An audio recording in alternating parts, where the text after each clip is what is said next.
Welcome to the fifth-ish episode of the Turbo Nerd podcast. Something like that. They absolutely lied to us, Trid. Yeah, we're going to get into that. But first, I want to welcome our special guest today. Welcome back to the OG Turbo Nerd, the only gamer with, an age above 30 that gets the type of accusations that he gets. And gonna leave it at that. The one and only Mr. Caps Lock. And then we got Sub 1 KD. Welcome to the podcast, brother. And I know you got your own podcast too, right, Sub? Yes, sir. Yeah. You want to go ahead and plug that real quick? Sure. I know we got a lot of people that like to watch podcasts and shit around here, so. Yeah, so if you're looking for two elder statesmen talking about gaming, slightly above average gaming podcast, we Spotify, Apple Podcasts, building up YouTube, all the fun places. So two of us, we get special guests here and there, and have a great time. Oh yeah. Call of Duty related from the eyes of people that were there when it started, right? That's right. Hell yeah. So obviously the big issue in the Call of Duty space right now is not just skill-based matchmaking, because that's been a topic for a while, but the response and what personally I consider to be a basket full of lies from the Call of Duty blog about how skill-based matchmaking is implemented. Now, let me ask you first, Sub 1KD. Yep. Did you find any truth to what they said? Like, did there anything that they put in there that resonated with you that was like, I knew it? Oh, yeah, absolutely. Like, what was your first inkling? That, I mean, obviously you believe that some of the stuff that, they said was verifiably untrue. When I read through this, it's one of those things where I put a lot of time and effort into trying to understand what's happening. And I'm a Warzone main, but I do, log enough time in multiplayer to experience that as well. Mm-hmm. So I believe a lot of what they said is accurate, but I'm going to preface that with there's a lot that they aren't telling and they aren't getting into, and I think the things that they aren't getting into is what matters the most, which is why a lot of this seems frustrating. So one of the big aspects is, they gave what, like 6, 7, 8, was that 1, 2, 3? I can count 8 different pillars, I guess you could call it, of matchmaking on how they build a lobby. And, for, specifically to multiplayer, how much they weigh each pillar is a complete unknown to us. So, I mean, for all we know, that the way to get into a bot lobby is to, not plug your mic in. Right. And that's the most important thing that they keep track of. Right. Or is it? Because I'll be honest with you, whenever I jump in on a VPN and I hear somebody with their crackly, I hear Mari playing in the background and I hear the kids screaming, you know what I mean? I hear the smoke detector chirping. Like, generally for me, I'm like, all right, this is PR time, baby. You know what I mean? So, yep. I understand, I totally, and so it's like they talk about a lot of stuff and they make a lot of statements that I think are generally true. Mm-hmm. But again, it's in the cracks, it's in the spaces of what they haven't talked about that I am not sure, like that. I think a lot of the frustration is still going to live, and I guarantee there's things that for security and for, to keep people from abusing the matchmaking, they are deliberately not talking about. But, some of the highlights mm-hmm. of it, my partner in crime, Jay, he was very convinced that your recent history was factored in, and they confirmed that mm-hmm. very well. Yeah. And then, in the topic of skill, there was this whole section about what happens with lower skilled players when they're subjected to getting stomped all the time.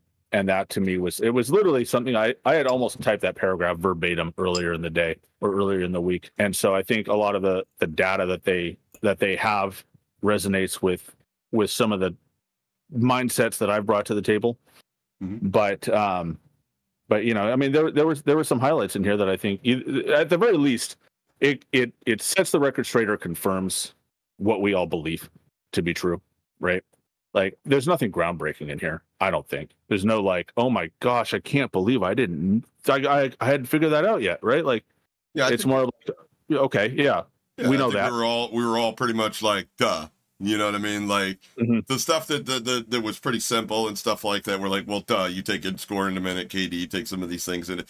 My bigger question would be like, what is more weighted? And I do understand why they can't really tell us that, because then that's just like the golden ticket to exploit the matchmaking. Well, and they don't want other companies taking advantage of their design, so they don't want to give too much. But at the same time, I think what they put out, I think, is what everybody was already expecting of how it worked. I think they got into it more on a technical side of like exactly kind of how their skill-based matchmaking works, rather. And I think thing that people were actually expecting was more of what their plans are with it versus how the matchmaking works. Yeah. And I think that caused a very mixed bag of emotions in the COD community, because that's what most people wanted to hear. Most people wanted to hear what their plans were with skill-based matchmaking versus how it works. Because at the end of the day, right, it's like most people, when it comes to like a car, they don't really care how it works. They just care that it drives. And it's kind of the same thing with skill-based matchmaking. They don't really care how it works. They just either want it gone or they want it there, or whichever way. They don't really mind how it works. Yeah. I mean, in theory, skill-based matchmaking does serve a purpose, but in practicality and implementation of it, the way it's being implemented, I think it leaves a lot to be desired. And forgive me if I'm wrong about this. I'm sure there are some devs that play their game and then just absolutely in love with the fact that they're working on their dream project, or at least they were until they got laid off last week. It feels like the vast majority of the devs don't play this game, and they look at analytics, you know, whether that be analytics of engagement, analytics of profits, you know, whatever the stats are saying, and they base the decisions they make for the direction of the design of the game off of these analytics and not a personal experience. Because, correct me if I'm wrong, there's been a lot of things that I'm like, oh, I want this a COD. And then we finally get it, and it's like, this is dog shit. Why did we ever want this? Like, why does the water have to fucking kill us every goddamn time we touch it? And then we get the water, and it's literally one of the worst parts of the game. I've collected a number of devs, you know, that follow me on Twitter, and we interact a lot, and a lot of back and forth. And I've talked to some people offline. You know, I think a lot of the people that work on the game do have a high passion for it. They do play it a lot. Mm-hmm. Certainly more than we expect them to in a lot of ways. Yep. But I think it's one of those things of a lot of times decisions are made elsewhere. And so I think it's kind of... You'd be like in the marketing department and not really the game makers themselves?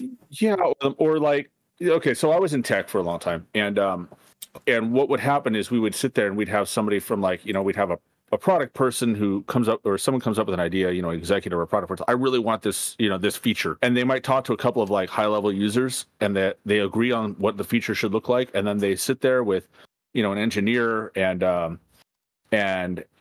designer, and they talk about it, and they sit there and go, okay, what are all the ways that somebody could go, you know, could screw this up, or like what could go wrong, right? Absolutely. And they sit there and they come up with all the explanations, all the different ways in which, you know, hey, what we're doing is accounting for all of these scenarios. And then they build the thing, and then they actually, you know, either put it straight out into the world, where they start showing it to people and start, you know, introducing them to it, and everybody, you know, you run into people that look at them like, dude, what are you doing? Like, this sucks. You get so wrapped up in this little bubble of like the handful of people working on it that just, you know, they can't see the wider picture, because you know, they're so wrapped up in their little bubble. And so I think a lot of times we get these decisions that come out where, you know, nobody sat there and said, let's screw the players over and make fog. You know, it's like, you know, dynamic weather would, you know, dynamic environments would be so cool. Let's try this. You know, we could do this. And like, imagine like fog comes in for a minute and then goes away for a little bit. And then they start building it, they start working on it. And eventually they create this thing that at first glance seems like it could be really cool. And then it just doesn't go away, and you can't see anything, and it ruins the whole map. Yeah, I think that falls back to they just don't play the game, because if they did, they would be like, nah, we're not going to add anything to conflate the issue. Like, it's already hard enough to fucking see in the game. But at the same time, it's like you get to a point where you just got to ship it, and dealing with, you know, fixing that becomes a priority issue. So are you saying... Well, I think a lot of that priority issue, too, is like the schedule of shipping a COD every year is no doubt probably putting more pressure on deadlines than anyone can imagine. Yep. And that's probably one reason we're getting things shipped before they're completed, and why they're so buggy right now. I think they need to go to an every 2-year release, and it would help a lot. It would. Well, did we though? I mean, we got quote unquote Modern Warfare 3. You know, lied to. let's be real. I mean, it was a DLC. It is what it is. It was a beta. It's still an every year. That would, we're still on the every year thing, and we got another COD coming out this year, so we're still in an every year cycle by every means of it. I personally think that they were sitting around and they're like, I think Call of Duty community is really stupid, guys. They're like, yeah, I think they're stupid too. And then there was that one guy like, no, they're pretty smart. And he's like, you want me to prove it? Watch this. I'm going to get everybody to pay $70 for a fucking beta. Oh, and we did. Yeah. Yeah. We did. It's funny because I think if you were to break up what we got at launch with Modern Warfare 3 as a selection of DLC packs, it probably would have cost more. We'd probably save money at the end of the day. Don't tell them that, dude. They'll make us do that. They'll sell the game. They'll go on a fucking 2-month cycle. Yeah, we ended up getting more than we did with Modern Warfare 2. Yeah. Well, yeah, true. But, I mean, question though. Do you think the player base is from throughout the course of MW2 coming in and then leaving? Do you think that it's risen or lowered? It's definitely overall. So we had, I think it was as of December of, what was it, at the end of Modern Warfare 2, we went from 150 million concurrent players down to, if I recall, 72 million. And that's a pretty significant drop off. I mean, that's more than half. I mean, some people are going to attribute some of that to COVID. Some people are going to attribute that to the game, but I would say a lot of it contributes to game. But now here's the thing to keep in mind. That does include mobile numbers, but I don't think numbers have dropped off on mobile. I would imagine those numbers have probably stayed relatively the same. And I think a lot of that was just Modern Warfare 2, it just wasn't a great game overall, and I think we lost a lot of players due to that game. Do you think they're not separating the mobile numbers because it would look really bad? Financially, the way they read things, every year, as a big corporation, they probably don't know. Well, I can tell you how you can figure it out. You can actually put a number on where the mobile numbers are, and Bobby Kodak's testimony in court actually verifies that this works. Really? Okay. So if you take a look at the mobile numbers, so the quarterly earnings report, now we don't have this anymore because, Microsoft now owns Activision. And so Activision is a line item, a sub line item on the earnings report. But if you go back and you look at the quarterly earnings, the way Activision would break it up is you'd have two different categories that they track. One is the number of monthly active users broken down by brand. So Activision, Blizzard, King, right? And then you'd have another section that was spend by platform, and it was mobile, and it was PC, and it was console. In Activision, Call of Duty made up over 95% of the profit for Activision. So within statistical irrelevancy to reduce the numbers of it. But what you do is you take the spend percentage of mobile, and you take that percentage, and then you go to the monthly active users for Activision, and you cut the mobile off, and you throw that away. It's a good idea. So you multiply the percentage of spend by mobile, and it's increased to about 50%, and it's kind of stayed at 50%, give or take. So it's been steady within a margin of error. You take the percentage. So mobile is easy enough to figure out. You just take the amount of money earned by mobile for mobile, and you multiply that by the mobile users per month, right? And that gives you how much money per user they spend, right? But then if you want to separate Warzone, there's another section that was for premium units sold. So it would tell you approximately how many units were sold off of premium titles, so games for Activision, which since Call of Duty Mobile is not a premium title, it's free to play, and so is Warzone. Yeah, that's why I said separate the multiplayer from it, because that would skew the numbers. So what you do is you take the number of purchases multiplied by the average cost of the game, and then you subtract that from the total spend of console and PC minus the mobile. I would guess that console users probably make up the vast majority of the microtransactions on Warzone. It's been a steady. It doesn't appear to be.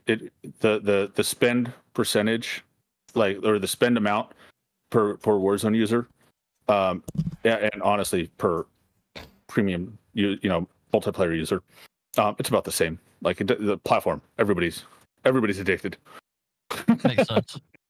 That does make sense, though. And obviously, I mean, mobile's all microtransactions. Yeah, that's why I said Warzone. I mean, everything at Warzone's microtransactionable too. Dude, if you think everything in Warzone is microtransactions, Microtransactions. Yeah. You should see mobile. Every square inch of that is there's so much you monetized. can buy on Well, I there. would imagine that's the mobile industry, and from what I understood from reading about the merger and the motivations behind it, it was for King. It was for the mobile development industry wing of Activision Blizzard that had already been developed. And it's a lot easier to buy something that's functioning properly than it is to start it from scratch yourself. And I think that was where Microsoft needed to they needed to increase their stake in the mobile market. So if mobile users, average users has stayed steady, that means that the main drop off has been console and PC. I pulled the numbers and ran them roughly June 23, so June of last year, and about the year prior. We had a huge, so we had not only a drop off but a shift. So we lost about 35% of the player base. We lost about 25% of the player base, but console lost 35% of its player base, and PC only lost 20%. In addition to a lot of players shifting from console to PC, we as a player base dropped pretty significantly. Well, I wonder how much of that attests to the release for Modern Warfare 2, and I'm interested in knowing that because it was just such a dramatically different game. My theory with the drop of that game was that, with BR dropping, I think that, COD seen that it took a massive part of the Battle Royale community. And they were like, oh, we took a large market share from Fortnite, let's see if we can hit the milsim side of it. And I think that's why Modern Warfare 2 kind of became a game. I'm not sure who said it first, but they said Call of Duty, first mistake is trying to be an everything shooter, especially during MW2. With DMZ, they're trying to be an extraction shooter, and with BR, and then so many different game modes, they fractured the player base and spread it out amongst.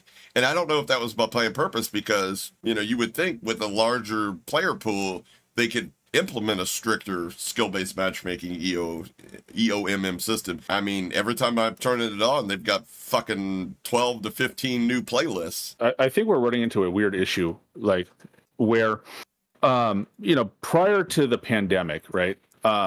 Games had a yearly cycle, right? Like COD, sports games, all yearly cycle, right? The first they release in November, October, somewhere in that usually, and then they have a huge flux of players that play through Christmas, and then it starts to peter off, and they drop off, and and players go off and they play other things, right? And then the hardcore player base sticks around until the next release, and then they all hop over to that. We saw that break in two distinct ways in 2020 with Warzone specifically. One is Warzone went free to play, which a huge boost of players that would normally not have played the game. All right, but it was free and they were stuck in their homes. And then the pandemic and being stuck in the home. So see, for me, going back to Modern Warfare away from the jetpack era was what brought me back, because I enjoy the way I like to put it is, look, I like to shoot guns, and I like to play with the guns that I have in my safe. I don't get the special switch, but to me it's enjoyable, right? To use what I have in hand, and so I've always enjoyed that part of COD, and so that brought me back. But what those two things did is that it broke the standard release cycle, right? So not only did you have people that were playing more than they would normally because they couldn't do anything else, you also have this free to play game that didn't have a yearly cycle that they actually decided to extend in perpetuity, for Warzone, and it changed the business model behind the game. So before, it was hard copy sales, right? You sell X number of copies of the game, and that determines success or failure of the game, and it's usually within the first quarter, sometimes within the first 2 months, and that's where that's where you have to make your money back and make your profit, and then everything else is extra after that. That changed because now the profit is ongoing, and so is the development for Warzone. But it also means that players don't get the break, right? They don't get to go play other games because they're still playing Warzone. They play every day. When you look at monthly active users throughout the first year and a half, it stayed fairly stable. There were little blips and jumps, right? But it stayed about 100 million users, give or take. Starting midway through Cold War, you start seeing a more, things opened up. People were released from their homes. And you actually got to see kind of a start of a return to form with the yearly cycles and how players kind of come up and down, right? Yeah. And so Modern Warfare 2, I think, unfortunately or fortunately, take your pick, coincided with the first full release that coincided with a full-blown return to the yearly cycle of the game. So you have the natural ebb and flow of everybody plays it at the beginning, and then they move on, they play other things. I mean, you know, how many games came out during Modern Warfare 2's life cycle that were fantastic games. You know, right? that's probably one of the factors in why we see so much engagement traps, like so many different guns, so many different attachments. You got to do this to unlock this, to unlock that. You know, they're not really trying to. Personally, to me, it doesn't feel like they're trying to make an enjoyable experience to me. They're trying to own my time. Well, yeah, they want to have you in there, and I think what happens is you end up getting, you end up shifting the mentality of, shareholders and the people that are beholden to the shareholders. You know, Bobby Kotick was one of them. And I can choose to do with my property whatever I so desire. And so. And Call of Duty, I mean, we talked about this before we went live, but Call of Duty is Call of Duty was Activision's share price, right? If Call of Duty has a good month, Activision shares have a good month. If they have a bad month, then the shareholders are upset because they lost money, right? And that is a driving factor in how Activision has treated Warzone going, through this whole process. And so with the player base naturally going back to their yearly cycle of a lot of activity at the beginning, and it tapers off and fades down to the hardcore dedicated players for the rest of the year until the next year comes along, I think is a shift that a lot of us, that unless you're paying attention and you're watching the numbers over this whole period of time, and you even go before the pandemic and you look back at how Activision has done in the past, I think it's hard to sit there and recognize what's happening. And because it landed with Modern Warfare 2, it's very easy to blame the game specifically for what is, in fact, the natural life cycle of a yearly release. I wholeheartedly agree with that. I mean, I think there's even more variation. I think the highs are high and the lowers are low now, considering that everything's on the fly. Whereas Black Ops 1, Black Ops 2, like, you had to impress us to get our money back then. You had to, for instance, DLC. Personally, there were several DLCs that were really, really, really good. And I bought them. Everybody in my clan bought them because you had to, because they were good. My friend group dictated they're good. You need to buy them. These are the maps we're going to be playing. Remember that? You'd always have that one guy in the clan that was like, I don't have the DLCs. It's like, you don't have the DLCs. But then they got to a point, like, I remember the zombie maps was Shangri-La, I think. But I forget that multiplayer came with that. That DLC was dog shit. And yeah, I remember that. Yeah, remember, and like 2 or 3 of us bought it, and like to test it out, and then everybody else was like, "No, I'm not buying this shit." And we never did it. It's the one DLC that nobody had. For me, that was back, like that just goes to show like the change in tides. Like from back before online services where you get what you bought. You know what I mean? It was a finished product. Yeah, well, yeah, and the shift to a live service model, I think, is part of the side effect from the mentality of the publisher, right? Of like, that's the part of like that their profit has to be ongoing, so they always have to keep people playing so that they can sell, keep selling things. Well, that's exactly why they're releasing Fortune's Keep and Rebirth Island at different points in the year. And the lead up to as a creator, I totally understand that. I mean, I get it. Because they know player drop off's going to happen. And that right now it's that big drop off right around this time. And that's why they're dropping Fortune Season 2. And so they're going to let that ride for a few months. And then once player drop off happens again, then they'll drop Rebirth. I do think, adding on what Sub said, though, I do think that, like, for example, I think one reason we got Modern Warfare 3 with the movement change, though, I do think that, with that ongoing cycle made a difference. But I do think Modern Warfare 2, like, it didn't resonate well with most of the player base, though, for sure. There was a big drop off. It absolutely failed in the COD public court of opinion. Like, it was an absolute disaster. Yeah. People played it. Like, if you look at if you look definitely at played it. Users, like, wrong. They didn't go away. Like, they played it. People definitely spent less money, though. Yeah, microtransactions. If you're not having a good time, you're not going to spend money. But my whole point is, with skill-based matchmaking, in a nutshell, like the simplest way I can explain it is if you're growing up playing Little League, right? And you have the opportunity to play in the age group above you or below you, you will benefit from playing in the age group above you. You're not going to get as much playing time. Your stats aren't going to be as good. But the simple fact that you're facing harder competition, your training regimen is harder. Everything about that is going to benefit you in improving your skill. Sure. Now, if you're always playing 1-to-1, or you know what I mean, you're obviously if you don't play anybody as good as you never playing people as good as you, your skill is going to diminish. Maybe not to the point where, you know what I'm saying, you're going to be in protected lobbies naturally. Definitely not. But you know, you're not going to get any better. And when you're playing a 1-to-1 ratio, you're definitely not going to get any better. You know, you're not making any mistakes. I've learned from my victories, but I've definitely learned a lot more from my mistakes and my losses throughout my life.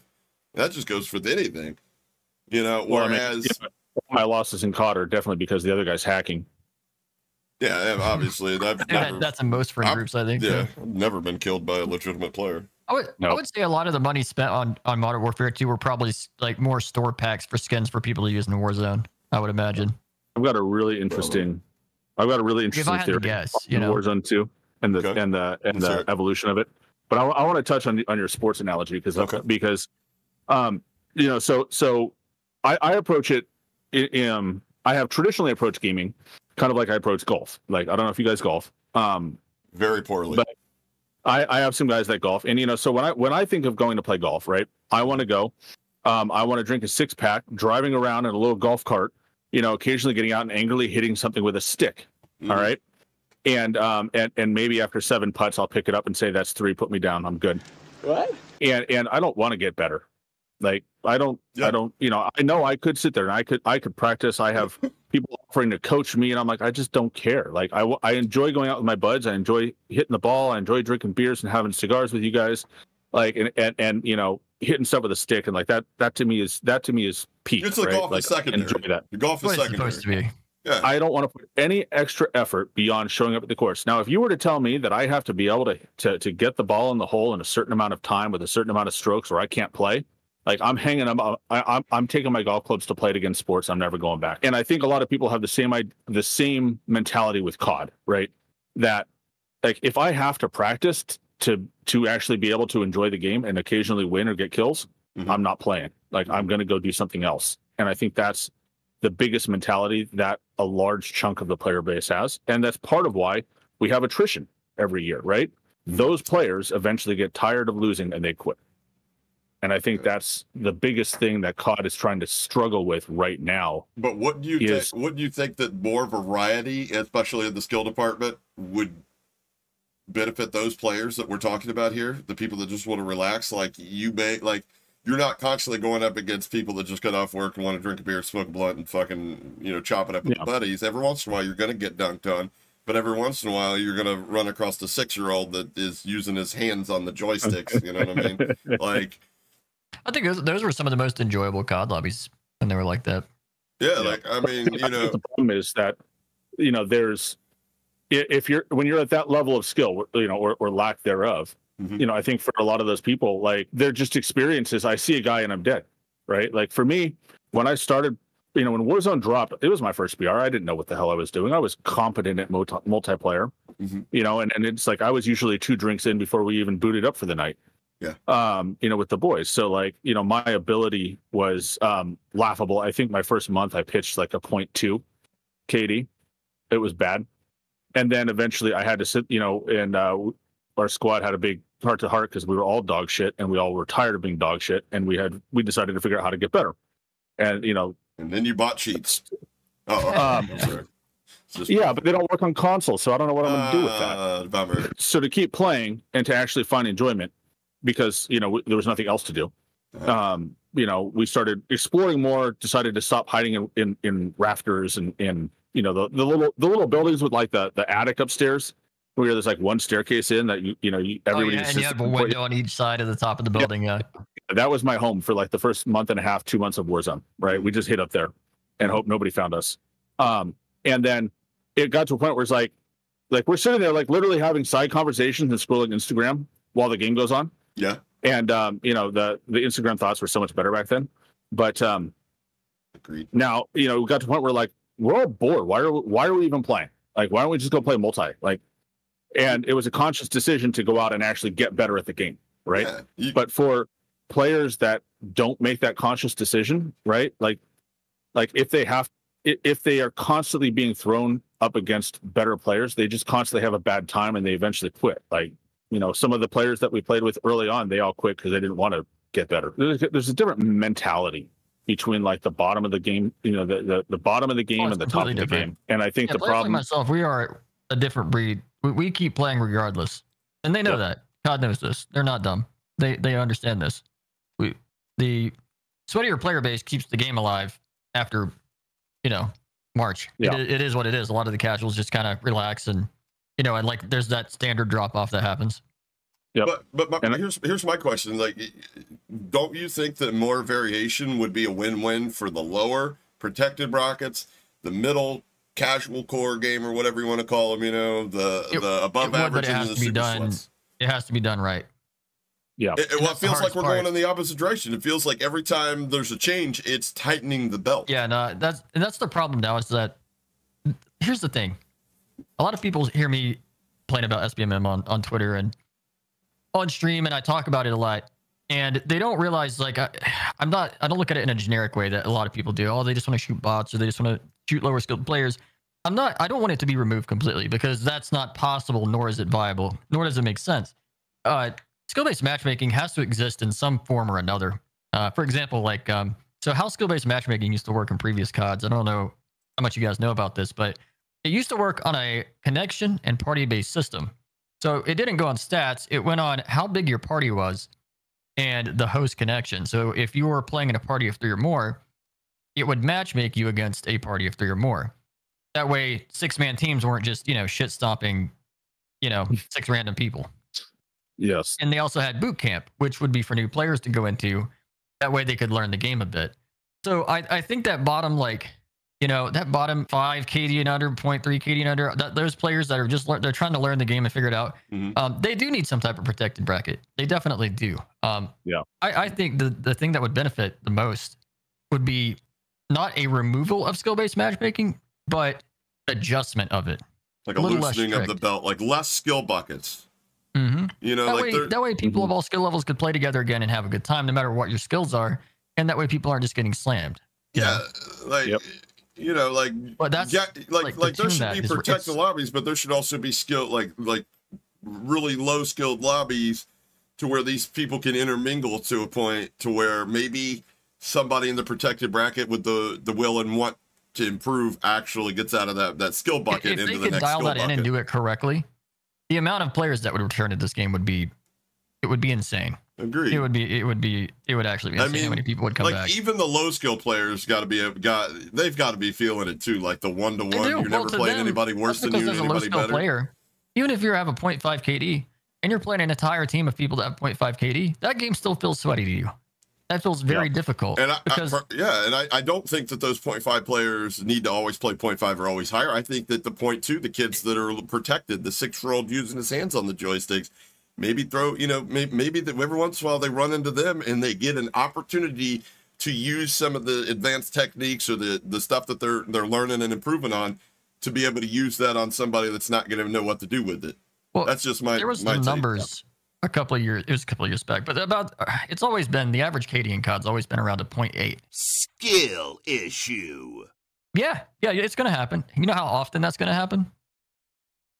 That is probably 1% of the player base. Even if you're in the same area, you're not going to run into fucking pro players that often. Yeah. And I get what you're saying. We need something right in the middle, because right now what we have is going with the adjustment. It doesn't need to be removed. That's basically what I'm saying. As skill-based matchmaking is right now, it's punitive. It's far left. It's just punitive. We need something in the middle, because all the way to the other end of the spectrum on the extreme is somebody using a VPN like me, and I don't necessarily think I need to go that far down the skill bucket and, you know, shoot like you said. Like, it's not all, like, every once in a while, I'm not. Trust me, if you put me in that 81 kill Nixta lobby, I'm not going to cry about it. You know what I mean? I probably won't drop 81 kills, but then again, I'm going to be buying UAVs. But yeah, it should just be tuned down. I don't think it needs to be, like, a lot of people are calling for full removal. I don't think it needs to be removed. I say remove sometimes, but then sometimes you got to say some extreme things to bring attention to things. It is what it is. We're definitely going to get. But no, it doesn't need to be removed. It needs to be adjusted. Then just Don't like worry, though, I with a use lot the of fire other things in the shotgun. game, there's a lot of things that don't That's need to be my one big removed, that one needs to go be to. adjusted. And a riot There are shield. some things I think they could bring back, though, that would really also make players very happy. For example, disbanding lobbies is something I would like to see go away. I think it was a major 1v1 part of the bro. legacy of the game, and a lot of people really enjoyed it. It allowed for some of the most fun nights you would ever have. So I think it would be nice to see disbanding lobbies go away for multiplayer. For multiplayer, not for Warzone, obviously. And amongst some other classic things, and it just really made COD feel like COD. And I feel like there's some things that we've lost in COD over the years that make it feel less like COD, and that's one of them. I feel like that's always been a huge part of the game, and because there's not really any other games out there that have that. Is there any? Can you guys think of one that has lobbies that don't disband? I mean, 6v6 multiplayer has kind of been so on the outs in general. There aren't very many of them left. Yeah. I'd love to see them bring that back. It would be nice to see that come back because it It I thought it was fun. You know, you and your friends would come up against a bunch of other people, and the friendly rivalries that would build up in those lobbies. It was so much fun. Dude, tell me how many times back in the day you'd be running with the homies. It'd be a 6-stack. You know what I mean? You got the red. You'd be drunk off your ass, dude. Just shit talking the other team. Right? You've got the red clan tags because y'all just fucking owned in the last clan op. By the way. Yeah, that's something that'd be cool to see come back. I would literally suck Shanice's dick if you brought back clan ops. What? And that brings me. So that brings me a lot of that right there. It brings me to another point I want to touch on with you guys, and that's that. I feel like one thing I would like to see COD do better is like the things like that come back, and I think a lot of people would agree with those things coming back. They'd love to see it, and it's that I think they could do a lot better if they would talk to the community a little bit more. I think there's a little bit of a disconnect. That's the whole point, and they understand that you're not the only one that feels that way, and they feel that pressure. That's why they come out with this blog that they did, the update, the SBMM update. But I'm sorry, I'm not 12 years old. There's literally verifiably untrue stuff in this blog. Verifiably, like we can disprove it right here on this live stream. My thing with that blog was, to me, it felt like more of a here's some info on it, so you guys will relax type of a deal. And that was the thing that kind of upset me about it, was that it didn't feel genuine. It didn't feel like it was a genuine disclosure. They're doing exactly what politicians do to dumb people. It was PR jargon. Hear me out. On the playlist here, right? I'm looking at it right now. It's got the big circle of life, multiplayer matchmaking process. Underneath that graphic, they listed them 1 through, 3 or whatever, you know what I mean? With number 1 being connection, leading a dumb person, which, I'm sorry guys, but the Call of Duty community as a whole, we're riding shorter than normal buses to school every day. Let's just be honest. It's always been that way. They put connection at number 1. And they say, as the community will attest, ping is king. Connection is the most critical and heavily, I guess they did say it was heavily weighted factor in the matchmaking process. Verifiably untrue. I don't think that's true. I think it is true, but I don't think it is true in the way that we want it to be true. It's not the heaviest weighted though. If it was the heaviest weighted, I would never play on any other server than the one closest to my home. I'd be on California server 1 all the time. But so I think I have 2 answers for that if you guys are willing to hear that one. I'd love to hear them. Hold on, let me. Go ahead, Sub. So I think what they're saying, is that they consider it, but they talk about it when they talk about the connection part. They talk about delta ping. Essentially, what's the average? They want to create the lowest average ping for everybody playing in that lobby. Right? And so what they're saying is they're not saying that you, Hapa, are going to have the lowest ping you could possibly have. They're saying, we're going to put you in a lobby and we're going to look at all of these different aspects and we're going to pick a group of players, but we're going to pick the players like that meet that criteria, that together you all have the lowest ping possible. That's my read of what they're trying to say, which is, and I'm not saying that that's the right answer or the wrong answer. That's something they should have explained, though. That would be something that they said it was the most critical and heavily weighted factor. Sure, but if that's the case, I don't believe it. Right? Not individually, communally, right? So if they can say, well, I can give 4 people in the lobby a 1 millisecond ping, and 4 people in the lobby a 100 millisecond ping, and have a 50 millisecond ping lobby, right? Or I can give everybody a 40 millisecond ping, but everybody in the lobby has 40 millisecond ping. I think what they're saying is we'll give everybody a 40 millisecond ping, right? Right. That's what they're that trying would to be. say. I could understand that being reasonable, but something like that would be something they need to add in, and I don't think they're giving away too much. Yeah, But I think that's what the they're talking recipe if they do that. I think that At the they're not end of explaining how it's weighted, though. I think personally it's weighted in the fact that in the lobby, if they've only got a small pool, like say they only have 100 people to put in the lobby, and somebody's got a much higher KD and stuff like that. I personally, I mean, maybe I need to loosen my tinfoil hat. I personally feel like that if they can't find them a higher latency lobby or server to play on to influence the skill gap, they'll artificially create it in the server that they end up putting them in. And I'll tell you why, because I have different, unless that what I'm reading in my top left is a complete placebo. I've been on, again, you run my server checker to confirm this. I've been on certain servers, let's just take the St. Louis server or whatever, and I've been on it at 39 millisecond ping, and I've been on it at 65 millisecond ping. I will Same say server. the king is ping thing. I would say so. I have two reads on that. I think what Sub is saying is probably pretty accurate to one of the things that they do. But I think for people in a very low skill bracket and people in the middle, it probably is pretty accurate. They probably do get in some pretty good connection servers most of the time. Yeah. I think people at the very opposite ends of the spectrum probably don't experience great connections sometimes, though, and it's because there's less place to put them, unfortunately. Yep.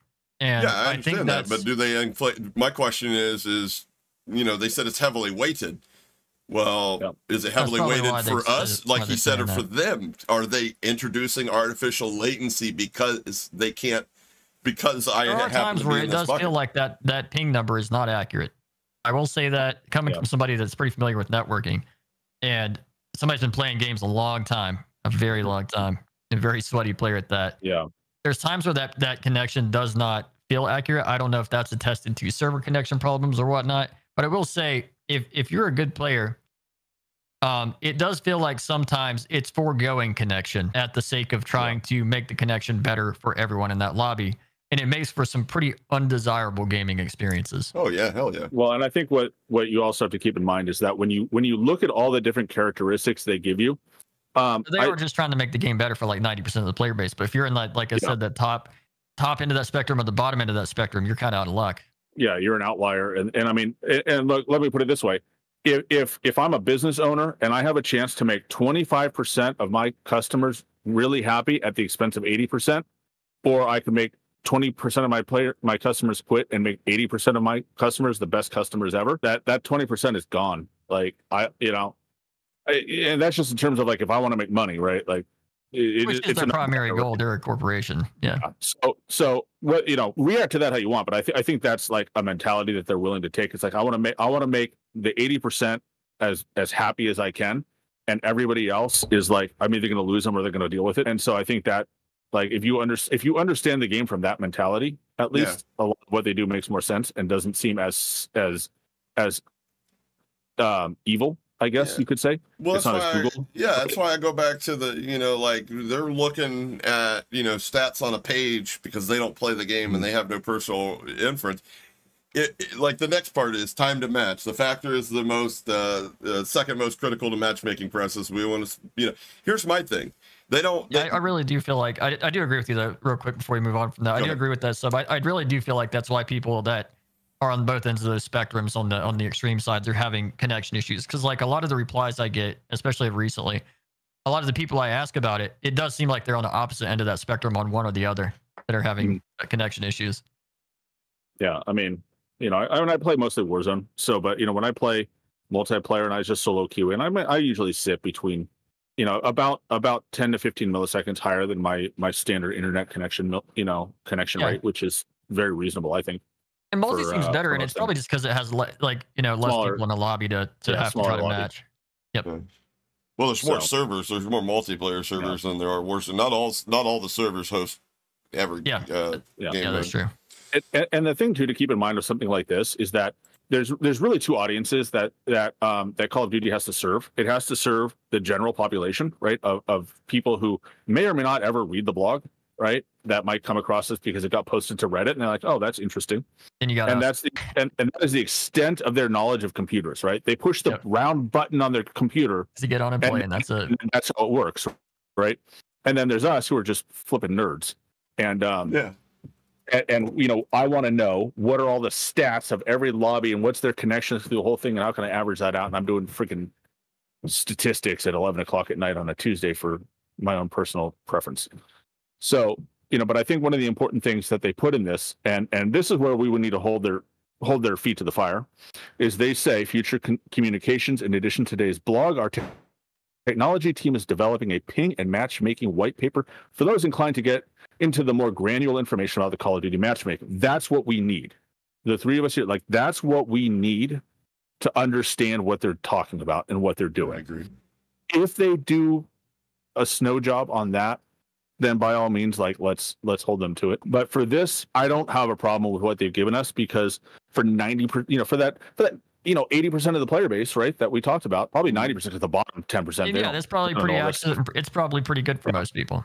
Like on average. Like, oh, okay, that's what it takes into consideration. That's cool. And then they move on, right? Yeah. And so I think really, when you get down to it, it's you know, it's that top percentage of people that really do care, that, you know, are content creators that want to understand this stuff, you know, people like you and I, and we're the ones that sink into this, and, you know, basically it's our job to cipher all this and translate it into something that, you know, the everyday player, like you said, 80% of the player base doesn't really put that much thought into it. They're like, the game was good tonight, the game sucked tonight. That was like, right. You know. Yeah, no, exactly right. But here's my thing. This next part, time to match. Since we're talking about casuals, and we've all been there. I was a casual at one point where, you know, 90% of the time wasn't actually in game. It was in pregame lobbies, smoking and chopping up with the homies and shit like that.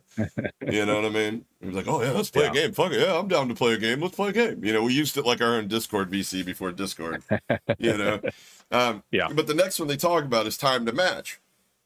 Now, I want your guys' opinion on this, because obviously my opinion is heavily weighted. I do not mind waiting 5, even 10 minutes between a match, if it gives me an enjoyable match. It doesn't even have to be an easy match. I just don't want to play 4 stacks myself. I want to be able to take my eyes off my screen without dying in the process and thank somebody for a donation or comment about what's going on in chat. You know, I want to be a part of my chat too.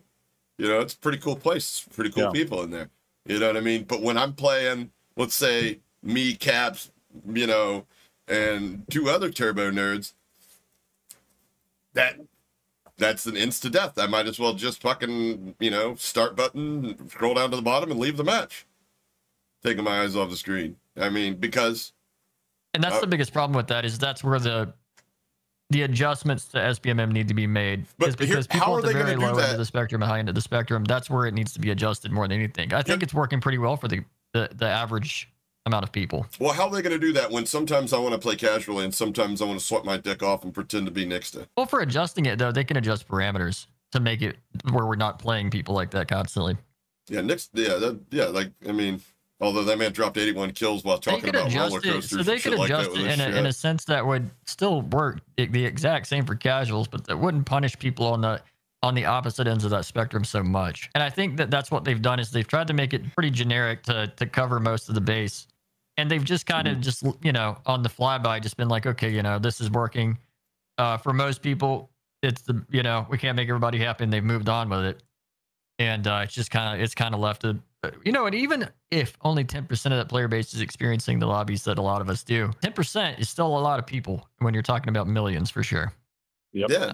You know, unfortunately. Yeah, and I think the thing is too, the most vocal part of the player base too is that 10%, us, the nerds. Yeah. Or the people on Twitter and making YouTube videos. Do you think their attempts to keep it 1-to-1, trying not to let you play anything less skilled, more skilled, they want everybody just... Well, I do believe 100% that they segregate higher skilled players completely. Well, I'm sure of that, but I mean, regardless of skill level, start to realize, like, I don't have an opportunity to improve. They're not giving me the room to grow as a player, if you want to grow as a player. And then you tune in and you watch somebody like Caps, or you tune in and you watch somebody like Joe, or, you know, whatnot, and you see that, Do you think that may be a driving factor in why so many people get frustrated to the point that they end up using some artificial assistance, aka cheating of some form, whether that be the Cronus or they're just walling or, you know, whatever it being, to get an unfair advantage because they don't feel like that they've given, or even that, like maybe they have room to grow and they just don't feel it because they don't have the opportunity in the current environment with skill-based matchmaking, putting them up against clones of themselves. Do you think I think the reasoning behind it wouldn't even matter if we had an anti-cheat that actually worked. Yeah. I don't think true. that, I don't know that the cheating issue is directly skill related. It's more of, I think, well, sometimes like in the comp scene, I think you see more of that where people that aren't actually good enough to be up there, you know, they get some help to get there. We've seen some of those guys opened up recently, but you know, I think most of the time it's people that just don't want to put in the work, period. Yeah. Somebody in chat, Ventec, just made a good point. He said, hate waiting. He has limited time to play at night. They give up sometimes and go to multiplayer. That's a fair assessment. Well, I mean, my squad, like, you know, the guys that I usually play with, I mean, if it's 45 seconds, they're already like bitching. Yeah, well, sometimes we have to wait a minute or two. Like, to the point that I've been like, you know, hey, I need to go tend to my kid's crying. I had to go figure out what she's missing, right? And I put my controller down and I come back and it's like I'm getting kicked out of the plane with the AFKs because the amount of time that they're willing to wait is 0 seconds. I think for a lot of the casual base, I mean, that's the thing, right? Like I've crunched a lot of numbers and I haven't released these yet. But you know, I think the average, if you take the average time played, it comes out to about an hour to an hour and 20 minutes per player per day.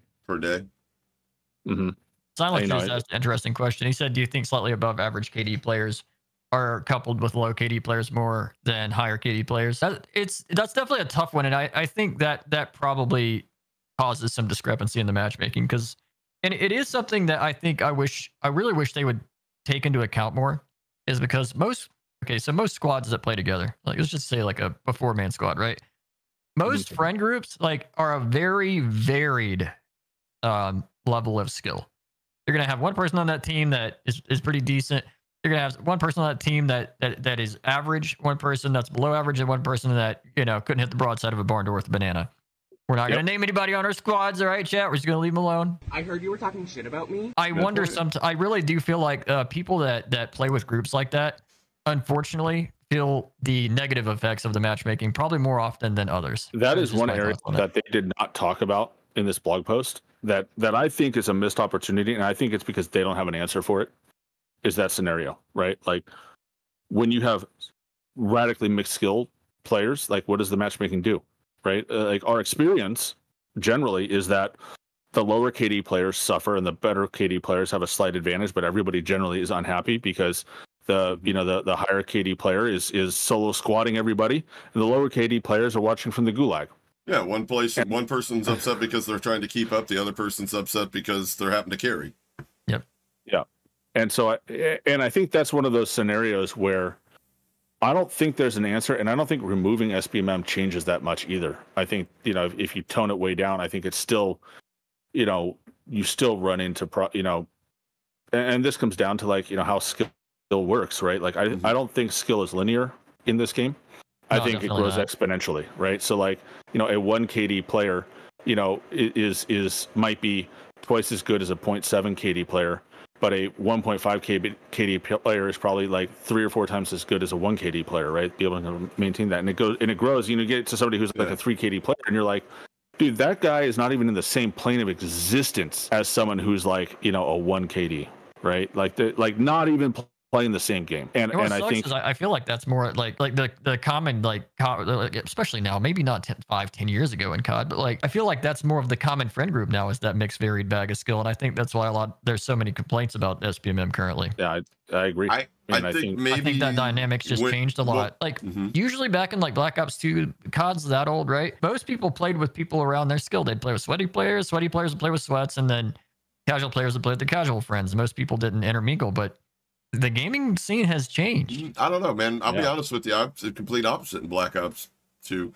I think it was the last game. But I think after Black Ops 2, I started weeding out my friends that sucked. But I mean, like back then, it was like, again, I was more casual, so it didn't really matter. And if we had out of the 6, like 2 sweaty players, 2, you know, average players, and 2 shitters that just like to make jokes and talk shit, you know, we would go up against, you know what I'm saying, a variety. Sometimes we'd go up against, you know, 6-deck shitters, but it would all eventually, you know, balance out. Whereas when I joined the Apex several years, you know, and got familiar with Apex, the way their skill-based matchmaking was it was based off of the highest player in the lobby. So if they were are you solo squatting or are you in a squad? If you're in a squad, it goes off the, you know, the highest KD player in the lobby, because they don't want high KD player, high skill players to go with low skill players in a average low skill lobby and dominate, you know. Where instead of just taking it cumulatively and then finding, you know, like a lobby with variety, it feels like that's kind of the model that Call of Duty's adapted recently. Not recently, over the last several years. Yeah, I think if they're going to keep SBMM, which I don't really care either way if they keep it or adjust it. I just think it's one thing or the other needs to happen that way. Yeah, like one of the reasons those teams that have a mixed bag of skill, which I think is just most players these days. Yeah, and for instance, if Caps was playing with different matchmaking for people that play solos versus that are playing in quads, because I mean that's where that matchmaking is going to be dramatically different when you have that mixed group. Like when you're playing solos, that matchmaking can be pretty accurate. Let me ask you this then. That begs this question: if I'm an intolerable asshole, which I can be at times, and I have 0 friends to play with, and I like solo squatting because I don't like playing against riot shielders that sit in the corner, and I'm very skilled. Does that mean that I have to play, you know, 4-stack, super good 3+ KD players, and then, That's probably what you're going to run into, yeah. But then again, how come I feel, this is just me, every once in a while it's different, but for the vast majority of my games when I do this, with or without a VPN, my teammates are the shitters of the lobby. I have the worst teammates in the lobby. It's like the harder I try, the worse teammates it gives me. Almost like it expects me to carry somebody. It's like, here's your variety, now carry these kids too, you know? There's no doubt that it balances teams in a way to what it sees as even in the lobby out. But if I've got 2 shitters on my team and I'm going up against 4 stacks of myself, I don't find that balanced at all. That's the shit that makes me want to quit. And so one of the things that's really hard is not having access to the API. Yeah. So in the previous game, right, when we did have access, and this was something that I would watch for and track in my lobbies, you know. So I was a bang average in Warzone. When I was bang average KD, I went from, you know, being an absolute hide in the attic dog shit KD to, you know, dead average, slightly above. What I would observe is that the lobbies would tend to, the more variance that I would have in my squad. So I took on more randos back in the day, and we would get saddled with sometimes, you know, a rando who was significantly better. And I remember getting saddled with some 12 KD players once, and that lobby was misery. You know, those guys, and it was like, and it wasn't necessarily that it was that any individual in the lobby was bad. Our squad, as a squad, had one of the higher average KDs in the lobby, but the lobby itself, right? Like the other groups in the lobby were much more balanced, right? So you would have obviously a lot of, you know, the pre-made four player groups, and so the two of them ran off and did their own thing independent of everybody, and the 2 of us were left fighting 2v4 against players that were generally better than us, but kind of, you know, within the realm of viability. And it was, and even though our squad put up the most kills as a squad, I think it sticks with me as like one of the most miserable games I've sat through, because it was just a perpetual, you know, try not to get into a fight that I can't win because I'm not good. You know, neither me or my partner was good enough to duo quad anybody. Yeah. And these guys were off doing their own thing, racking kills and using us to get spawned back in. And I contrast that with another game that was, I don't know, I had like 480 wins or something like that in Warzone 1 in Resurgence. And this win sticks with me. The lobby was a spread from top to bottom of like 0.5 or less in terms of KD, right? Like the bottom and the top was within 0.5. It was very, very tight. And every fight, like it was full sweat the entire lobby, and there's a difference between that lobby and the other lobby, and the lobby and the lobby with the narrow band of KD spread is every fight felt winnable. It never felt like I was up against players that weren't playing it within, that were playing on a whole nother dimension. Mm-hmm. Every fight felt familiar, and every fight felt winnable, and I think. And then we ended up winning the game, and it was a great game, and it was just every rotation was a battle. It was a running gunfight the entire time, but it was never a blowout, right? And the kill spread was almost uniform. Like everybody was within a few kills of each other from the bottom to the top. It was just an incredibly fun game. And those are the SBMM lobbies that can be fun. Yeah, and I think, but that's when it's balancing correctly. But I think the difference is that, at your level, Caps, like you're not like if you're balanced with everybody, it's like World Series of Warzone. And if you show like one extra pixel, you're done, right? Like you're gonna get laser beamed, like snapped off of whatever it had, because one pixel. Even if you're not close, I'm talking 100 meters. Yeah, at 100 meters, right? Like one pixel out of place is a normal game for me. And so the experience that you have with a good SBMM game is very different than my experience, right? Because my experience, in the one where my teammates were 12 KD players, and like that lobby was kind of nuts, and half the fights it felt like some guy was like, I'm watching like a cracked out pinball bouncing around, classic high, the high points of Rebirth, right? Oh yeah. And so it was kind of like, I don't want anything to do with that fight, like versus the other one where everybody felt like at my skill level, and that made the game fun. And of all those wins, that's one that sticks with me as that was a fun game all the way through. Mm-hmm. And that, it's like with multiplayer. Like how many multiplayer games do you actually remember most of the game, right? Like, none of them, right? It's just a blur of like shooting, dying, and respawning. Yep. So it's true. I think what the game wants, I think the idea of the game delivering that experience to as many players as possible is good. But I think the execution means that a lot of players end up like experience where it's like, I mean, with more variety, I see it playing out a lot better and being a lot more fun and engaging for everybody. For instance, we take Caps, for instance, and, he's in a lobby. That's why I really enjoy solos, is those experiences. Because in solos, the SBMM works pretty well, right? Yeah. I go in, it's people my skill level.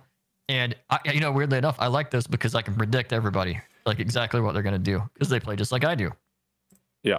I don't got somebody that's just going to be fucking one plate, one shot and be like, I'm going to push him. And he just kills me with a shotgun. It fucking happens sometimes. Well, would it be more enjoyable for you if you were in a mixed variety lobby and, you had some average, little above average, you come across a couple people who are like, oh my God, this might be AI. And then you get to the final circle with the last 4 to 5 teams and you slow it down because they're a little bit more skilled. My biggest complaint in my lobbies is that I get pulled with cheaters a lot. That is that just falls back to the fact that we don't have a functioning anti-cheat. And well, it's because my KD is going to be right there with hackers. Same with accuracy. If there was no skill-based matchmaking, you would hear a lot more people talking about how bad that cheating problem 100%. 100%. Like when you start to get them in VPN lobbies like me, it's like, oh God, it brings us full circle to where here's the issue, right? Is like, even if we get into a 1.5 KD lobby, to me, I'm dropping 30 in that lobby, 1.5. To my friends that are sub 1 KD players, that is the hardest lobby they have ever played, and they fucking hate it. Yeah. Excuse my French. And that's the issue, is like the execution of the SBMM when it comes to teams which is most teams that have a different skill, have a wide variety of skill. That matchmaking just it's punishing a lot of people on that team, and that's a big issue with it. See that matchmaking for like solos and duos and Warzone, it works pretty good. When you start getting into trios and quads, that's where the matchmaking starts to have problems. Mm-hmm. And you can take a wild guess at the most popular playlist. It's quads and trios. So for me, like, I get matched into, lobbies that probably have at the top, the top I probably run into 1.5 KD plus players, and and the bottom is, players at my skill level or slightly below. To me, it's a problem of consistency. I don't know how to approach each gunfight, because if I come in slamming super sweaty, and it's happened before where the guy's hiding, I'm chasing a guy and we're like shooting back and forth a little bit, and he is just hiding in a corner, and I run past him because I don't expect him to be hiding in a corner because I think he's at my skill or above, or he's going to fight me. And then, you know, all of a sudden that turns the fight, and it's like clearly not intentional. Like I can watch it from the kill cam where I get the kill anyways, and he's just like, I'm gonna hide behind the door and hope he runs by me and doesn't see me, right? Like what? Yeah. And then I turn around and I get somebody who's like drop shot to a bunny hop, you know, whatever's left of that movement, like you're 100% understand that. Next fight, and I'm like, that is such a, you know, and it's like you can't play the same, you can't approach the fight in the same way. At least I can't. I'm not good enough to recognize somebody off the fly like that. I think that's the problem for me of like, you know, if I'm getting me into these, you know, these highly spread KD lobbies where I don't know how to approach each fight because each fight is such a wildly different experience that it's screwing me up. Yeah, absolutely. Depending on if you knew the competition of your play, you're going to play to the, you know, if it's a kid that, you know, just picked the game up the other day, you're going to play way different. You can approach that gunfight or that push way different than if it's, say, you know, Caps and his squad over there. But if I know for a fact it's Caps and his squad over there, I probably wouldn't push. Honestly, but at that point, my game plan is the same as his. My game plan is the same as his at that point. We're waiting on each other to make a mistake or somebody else in the lobby, you know, to choose us as the, you know, the team they're pushing, you know, and then they're going to capitalize off of that other team's mistake when we're weak, you know, whereas if I know it's, you know, midpoint and his people over there, well, I'm dropping all my weapons. I'm running in there and beating all four of them to death with my fifth. I just want to tell you all, go fuck yourself. So, I totally understand that. That's a very valid point. And I think that's an area that they have a lot of room to explain. And I worry, my biggest fear is that my biggest fear is they didn't mention mixed squad skill levels because they don't have an answer. Right. Well, I think they don't want us. They don't want to tell their answer. I think their answer is because it really is. I mean, it's weighted to the skilled, more skilled player in the lobby. I honestly do, because listen, Caps can get into a lobby with it. What's your KD, Caps? Something stupid. Like 25. Yeah, something stupid. No, it's probably not that high. It's probably like a 4.5, 4.8. Yeah, okay, 4.5, 4.85 KD player, whatever. Turbo nerd. He's going to be playing. He's not going to be playing like average players. He's not going to come up against, you know, some sub 1 KDs and some ItsHapas, and, you know, no, he's going to come up against 4 Caps locked. I don't think that they want to say that because that's kind of a bad look. You're going to hear a lot of people that disagree with that take. They don't think it should be that way, and I don't think it should. But I think in all actuality, that is to protect the low-skilled players, you know, so you can't get 3 shitter friends and then have them pull you into their protected lobby and you dominate on them. They'd rather your 3 friends be like, I don't want to play with this fucking guy. His lobbies are too sweaty. Here's something strange. My resurgence lobbies tend to be, you know, around what I would expect, right? And my BR KD is like a 2.8 because I don't play big map that much. Yeah. And the times we've played it, I don't even take it serious. I just fuck around most of the time. Yeah. And it's still, those big map lobbies feel far more insane sometimes, skill-wise. I run into more hackers playing big map, so I wonder how that applies. From the mind of somebody that's hacking, they're just thinking there's more kills on the table per session on big map than there is the other map. And I know we're talking about, you know, like it's slower pace because of the rotations and all that open area and shit like that. Well, they're not concerned with making safe rotations. They know what's the safe rotation and what's not. So I agree with Sub. It is concerning to not see group matchmaking discussed because oddly enough, I think that's one of the biggest concerns of the community is because at the end of the day, like, I mean, sure, do people play solos? Yeah, people play solos, but it's not a massive amount of people do. Most people are playing with their friends, and you know, COD's always been a social game. And like I said, with skill, you know, with the amount of skill, the skill discrepancy within a group now is tremendous. Yeah, because like a lot of people have a, you know, pretty mixed bag of skills in their group. That's most players. I mean, even I'm sure people you play with Sub, there's the, you know, big difference. Same for you, Hapa. I know it's a huge difference. And no matter how big person at the top is versus the person at the bottom, you know, that's leaving 2 to 3 people in that group feeling like, you know, just having a real tough time. And there has to be some type of adjustment. No, you're absolutely right. Because, I mean, that's one reason I decided to, you know, start using the VPNs was because, you know, coming from Apex, knowing how their SBMM works, and then coming over to COD and feeling the same thing, it's like I can't play with anybody that's like lesser skilled than me, or you know, like vastly lesser skilled than me, because they're not going to have a good time. I've noticed one thing I like to do though. See, here's the thing: like skilled players like myself, like one thing I like to do is when I'm not playing with my casual friends, I don't keep it on. I like to play the sweaty players because it's what keeps me sharp. If I don't, I start regressing. I'm also getting older, so if I don't constantly face people that are good, I will drop in skill. Oh yeah, right? It feels so much better shitting on somebody that come fucking be hopping, sliding, trying to break your camera, as and soon you as I fucking see TikTok in their name, Yeah. I'm going to look for you on the map. I'm going. Yeah, it's like you see somebody, you're like, oh, I've done that before in the If I pregame see a lobby. pro where it's player, like, I'm coming for your cheeks, bro. Yeah. I mean, I shit on a bot. I'm like, The way I'm though, so but- sad. I shit on caps locked. I'm like, get fucking turned down, pussy. You suck. Delete the game. All that fun, pussy. You know, like I'm on that ass. You know, I it's way more I like playing rewarding. players like that. For me, I enjoy the competition because I don't know, it's just something I enjoy, and most people don't, and I'm okay with that. You know what I like? I like pushing the boundaries. So I play a lot of beer league ice hockey, and when I play, it's like where I play, we have we have like 15,000 people that play in our league. It's insane. And so it's broken down, and we have a lot of skill brackets, right? And people move up and down in the skill brackets pretty consistently, like season to season. Mm-hmm. And so one of the things that I like to, I like to, when I haven't played as much recently because of location, but I was always pushing up to like move to the next level as far as I could go. Mm-hmm. And I think I think that is a feeling of a lot of people who aren't like the complete casual that just I just want to have 3 beers, smoke a bowl, and just like sit in an attic for a while and bullshit with my friends. Is they want to improve, but they don't want to have to sink extra time in, which holds them back, right? I think that's fully recognized that their level of how well they're going to do is going to be limited. But I think also there's a difference between playing somebody who is slightly to marginally better than you, but still within the realm of like competitiveness, and playing with somebody who is light years ahead of you. So like where I play, there's a pro team in the area, right, that uses that rink. That's their practice rink that I used to play at. And so we would get pro players and D1 college players that would come in, especially in the summer league, that are off, and they just want to get the feet moving, right? Yeah, get some reps in. And so it's like you get basically a team made up of like 30-year-olds who work full time.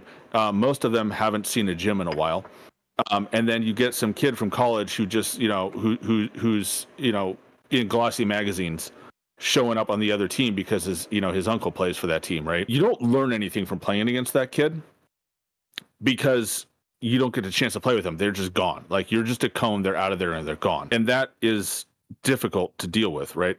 But when you're playing against when we would move up, I would move my team up, and all of a sudden there's another echelon of skill above mine, where they are, everything they do is faster, everything they do is better, more precise, and the decision making is faster, but they're not light years ahead of me.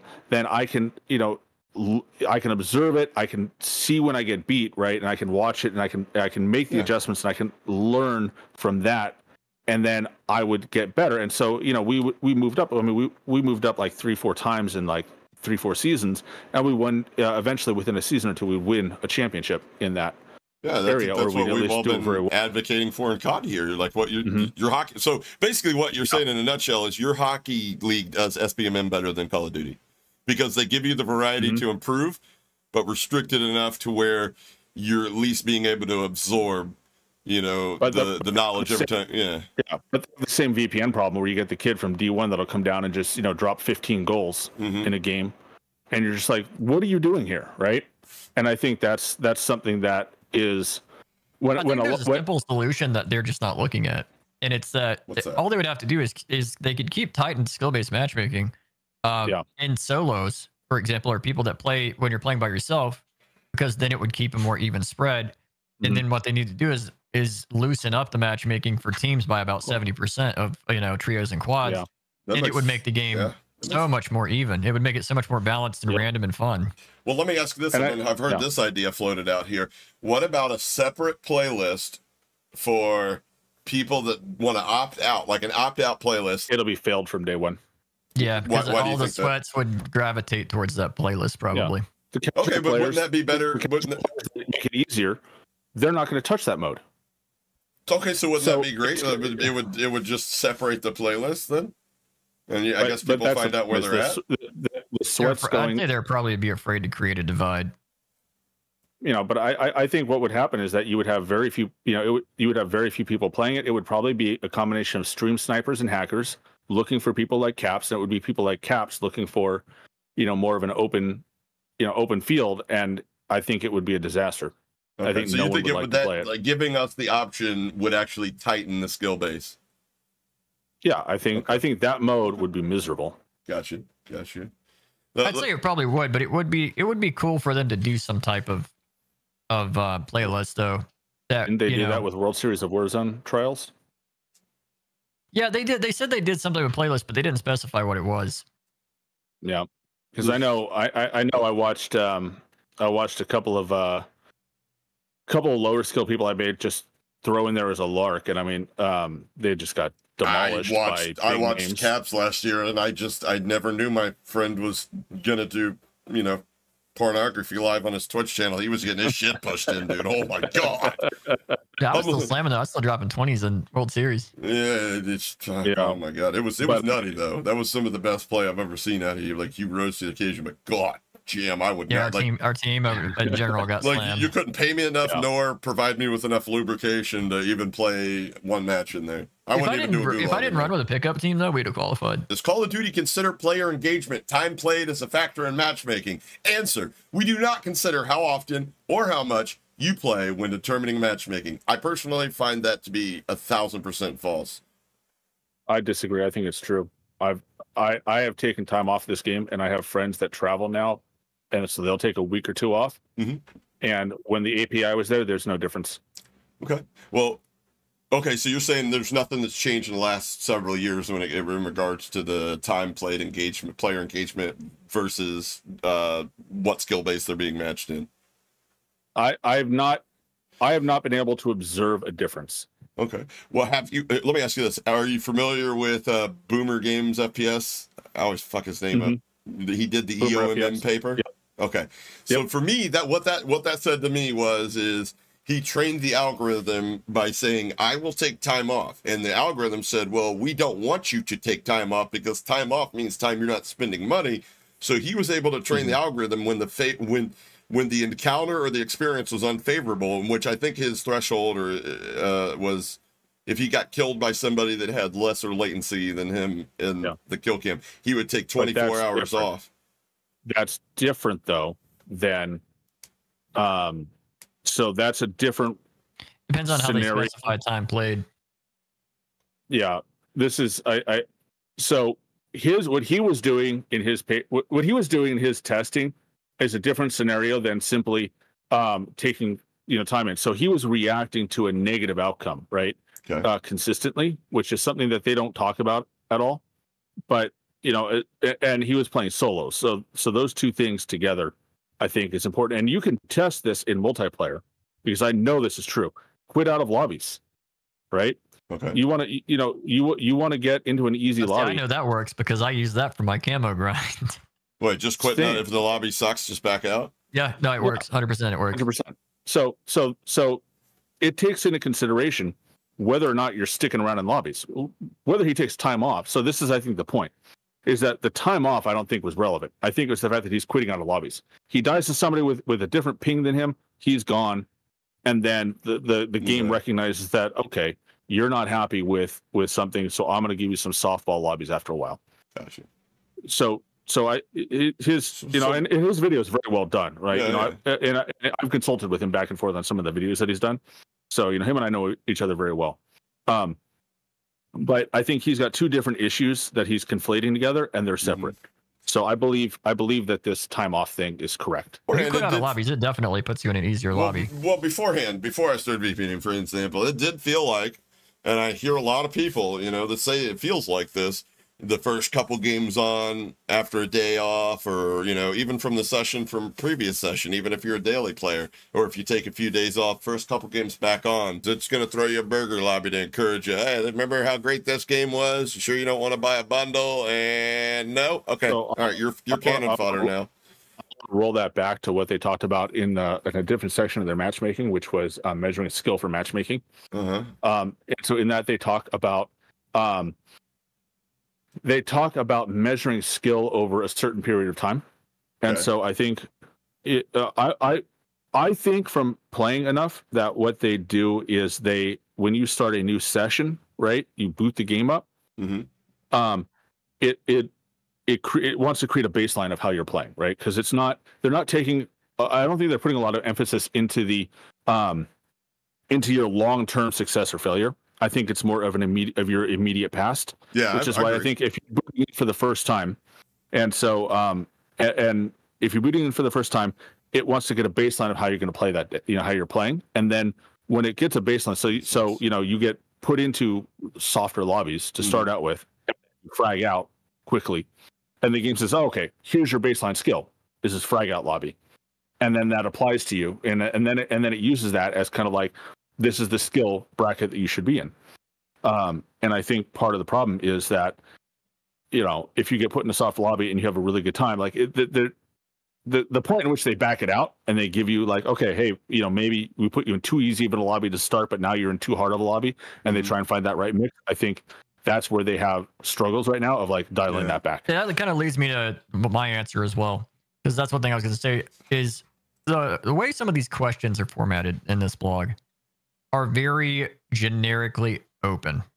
Left and like for example, like the one you just said, when they say playtime, that it's definitely well thought out. And does it like overall how long you've played the game? Does it likely factor in? I really doubt it does. That's probably true. Now I will say, like for example, like you just said, when you first boot up the game, 100% the first game I play every single day is always probably usually one of the easiest games of the day. Yeah. So the way that question is formatted is probably true. Is it more detailed than that? Yeah, it's 100% more detailed. And I think a lot of people will notice that your first few games of the day are some of the easiest games you'll play. Then as the session goes on, as you get warmed up and you start playing better, your accuracy gets higher, et cetera, the games get harder. Just quit out of a few and you'll get an easy one again. Yep. That's 100% true. The better you play, the harder it gets. That's what I guess with me. Yeah. But I tend to believe there is something in there that says, like, if you take extended amounts of time off, when you come back, and you do make a good point about it determining a baseline, but there are cases like, for instance, that kid we cover, the J-Skills kid that rage hacks, right? And he'll buy an aged account that say hasn't been played on since MW 2019, and he'll get on. And he'll be in bot lobbies rage hacking for 6 straight hours, 5-6 straight hours. In like they're not shooting. That's because while he's rage hacking, that boy he's a bot too. That's why. But he's in every shot. Even while he's rage hacking, he's moving like a bot the whole time. You think that's what it is? But I think it's a big part of it. But again, when I'm VPNing and I'm in a burger lobby, and then I get killed by like a hermit crab across the map. Well, then I get killed by a rage hacker because rage hackers don't use fresh accounts anymore. If they do, they're dumb, and they're wasting time. But they buy an aged account; it's much cheaper. But like I'm running into these people on these low-level aged accounts. You know what I'm saying? Like, if you're getting rage hacked on an account that's level 59, that person bought an inactive account from MW 2019, called it any of those periods, and has rage hacked from level 1 to level 59. And I'll run into these guys in these VPN lobbies, and I'm like, everybody else in this lobby is a burger, except for you. Why are you in this lobby? If they haven't determined a baseline in 59, 60 levels or whatever, that's where I'm just... it may not be heavily weighted, but I do believe there is something in there. And from a business standpoint, it makes sense. It makes perfect sense. But technically, in all technicality, though, the way they word it, though, they don't have to lie because the way that question's worded with the answer. Well, I think when it push comes to shove, they would lie about, and I'll get to that later. I don't put it past I don't put it past them. There's things that I definitely... things like regulation, government regulation. Yeah, I 100% would lie. I mean, there's things... You can lie on your blog. You can't lie in a court of law. Blog, that they worded in ways that they wouldn't have to falsify anything. Yeah. And there's things I think they chose not to cover for a reason. And because if they just didn't have an answer to it and they couldn't, or they just didn't want to answer it. And the way that question was worded, it was worded in a way that they didn't have to give an answer they didn't want to give. Well, and let's put this in another perspective. They don't they don't give us a timeline for when this is relevant, right? So think about the timeline of 2019 until now, right? Yeah. Microsoft closed the deal 4 months ago, right? And they've made some changes, and so we didn't hear Call of Duty use the phrase skill or the word skill and the word matchmaking at the same time until after the deal closed, right?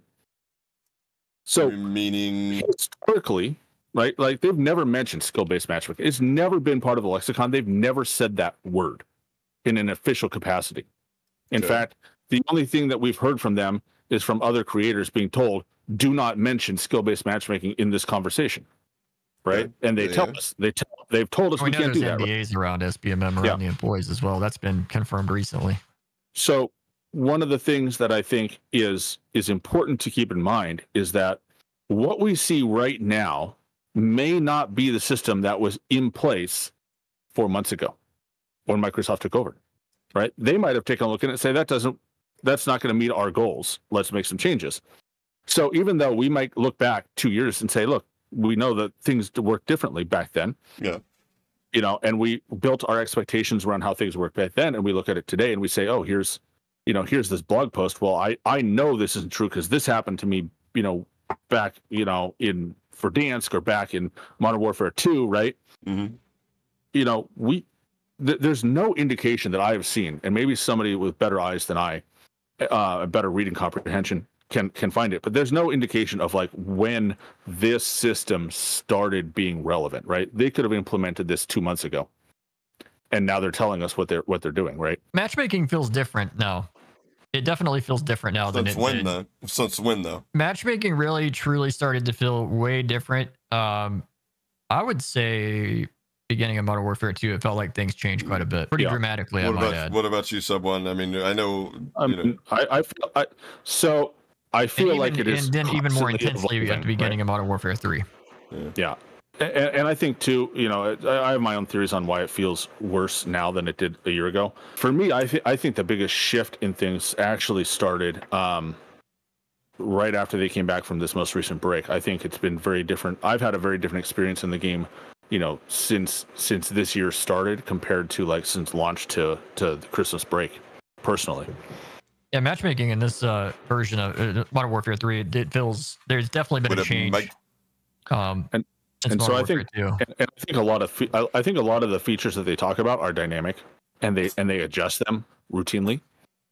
And so I think they look at factors like what the player base is, who's playing, how often they're playing, all these different factors that they have that they will probably never tell us because it's like the secret sauce recipe. You don't give that away. Without divulging for other companies to steal the ideas. Or just the player to because there are people that just want to shoot bots all day long. They want there 100% are. And so I think what the solution, so I think what when we talk about matchmaking is that we have a dynamic experience with it, right? Like we'll go through periods where we feel like we can't miss a shot and we can't lose a game, to where like I haven't won a gulag in 2 weeks because audio is killing me. It turns out I need to stop moving. But I think so I think there's a lot of variance that goes into our experience with this game that a lot of times we, especially without access to the API to verify our feelings, it is very difficult, I think, for us as players to really pin down what is happening versus how we're feeling. And so there's a lot of we get pent up frustrations if we have a couple of bad games, then everything sucks. And inconsistencies probably aren't helping either for dialing in what's happening. Yeah, then we get all hyped up. And so, we might absolutely suck all over ourselves in what turns out to be a burger lobby, but because we're so wrapped up in our head, at least I get so wrapped up in my head and so frustrated at the game, I'm not even paying attention because I'm just bitching to chat, or I'm talking to my teammates and complaining about Ashika, right? And then I walk in front of somebody and he shoots me in the back of the head with a shotgun. I'm not saying that's what happened last night, but that's the reason I took them. Is that what you were commenting about? I that video I put out, I was like, at the end, I had like several clips after that, and I was like, nope, it's ending here. It's ending right there with that comm. That was perfect. That was the clutch comm, give an overall gist of this blog, my main issue with this blog is over the past 4 years, Call of Duty has had a kind of an issue with over promising and under delivering. Mhm. And Oh, I'm at a God, point yes. with this franchise, as somebody who's been playing kind of a long time, to where it's more of a show me instead of tell me thing. And I think a lot of other people are there as well at this point Yeah. in time. And, you know, I do think there's been things they've been untruthful about. I do feel that this blog, I feel like some of it is a bit untruthful. Maybe not just a flat out lie, but by wording things in a way to avoid answering questions about it. And Yeah. you can really read into that more But or to less than you'd who? like. Answering questions to who? Because The we're community, still spending like- money on the game. Well, and here's what community I'm is- saying though. Here's what I'm saying. It's just that with this blog, it's everything in there is let's be real. It's nothing we didn't know already. There's no real new information in there that's just Well, absolutely mind blowing. I mean, none of their there's not a answers lot are of- surprising. No. No, and there's not really a hint of what is to come in the future, nor is it really talked about at all, other than them hinting at maybe testing possibilities. Personally, I think word. they should have ended this blog. Thank you for your feedback and being part of our community. We'll see you in the next lobby. Get your lube ready. That's honestly what I Well, would and put. here's Yeah. like I said, the big questions that everyone wanted answered or at least talked about aren't covered. And Such as what? that's my biggest problem is that You're we've been talking about sat like here, more in depth about the Well, I APIs, mean, certain shit like you know, that. we sat here for like 5 months. No, not 5 months, but people have been really hounding them for 5 months. And then we get that announcement 2 months ago. So 2 months we fully waited after they officially announced it. And this was the answer we got. Yeah. It felt like that was written, as somebody who's pretty good at observing things, that was written pretty quickly, in my opinion. It was made more as a placeholder to just get us to relax for a bit because they were, let's be real, they were feeling some pressure.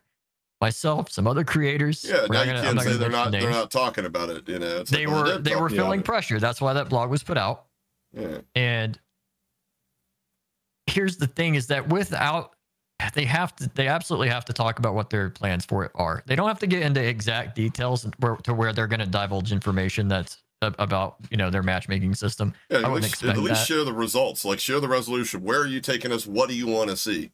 Like Yeah, what? exactly. Like what do you? There needs to be. My thing is like what you see. You say you hear the community, but let me ask you, what is the community saying? Why don't you repeat what you think the community is saying? Because a lot of times I feel like you're not listening to the right fucking community. Well, and that kind of brings me full circle back to them not really truly hearing us a lot of the times. And that blog really resonated that with me, which is one reason Wouldn't it be I've fucking been funny pushing if out them their so hard. financial report was called the community? That way, when they get in the court, they're like, "We said we were listening to the community." Like, because honestly, like, okay, here's this is where like I read this and I'm like, okay, yeah, okay, lip service, I get it. You're tired of hearing us bitch about it. I get it. And then until I get to the point where it says, does the Call of Duty matchmaking process impact any game elements such as hit registration, player visibility, aim assist, damage, etc.? Now, first off, let me just clarify that it's 1,000% possible. They have fucking patents that explain that the purpose of the patent is to protect this intellectual or algorithmic way to do this. And yet again, it brings me And back they to do the way it. They do it to cheaters that are using detected code Yeah, with and I was Ricochet gonna- and cheat.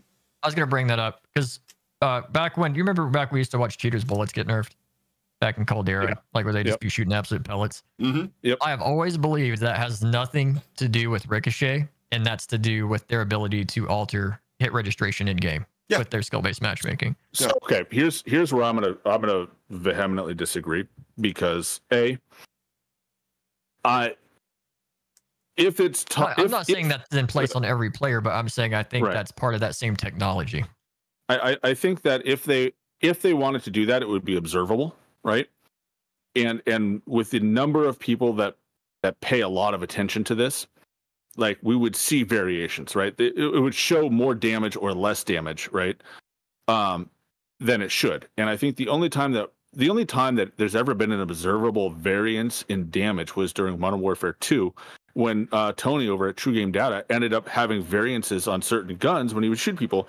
And it turns out it's because they changed the way damage worked, right? So there was that armor damage. Remember, we had to introduce armor damage and min-max, and we were still dealing with min-max. But he had this whole mechanic that we'd never seen before, right?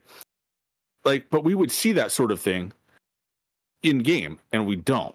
No one's ever been able to look at like damage from a gulag and say, oh look, I did X amount of damage, but it showed X number of registration, and the times in which it looks like you could, it's much more easy to explain away with saying, well, yeah, but you're at 40 ping and he's at 60 ping, and what do you think is going to happen with a 20 tick server in those kind of discrepancies, right?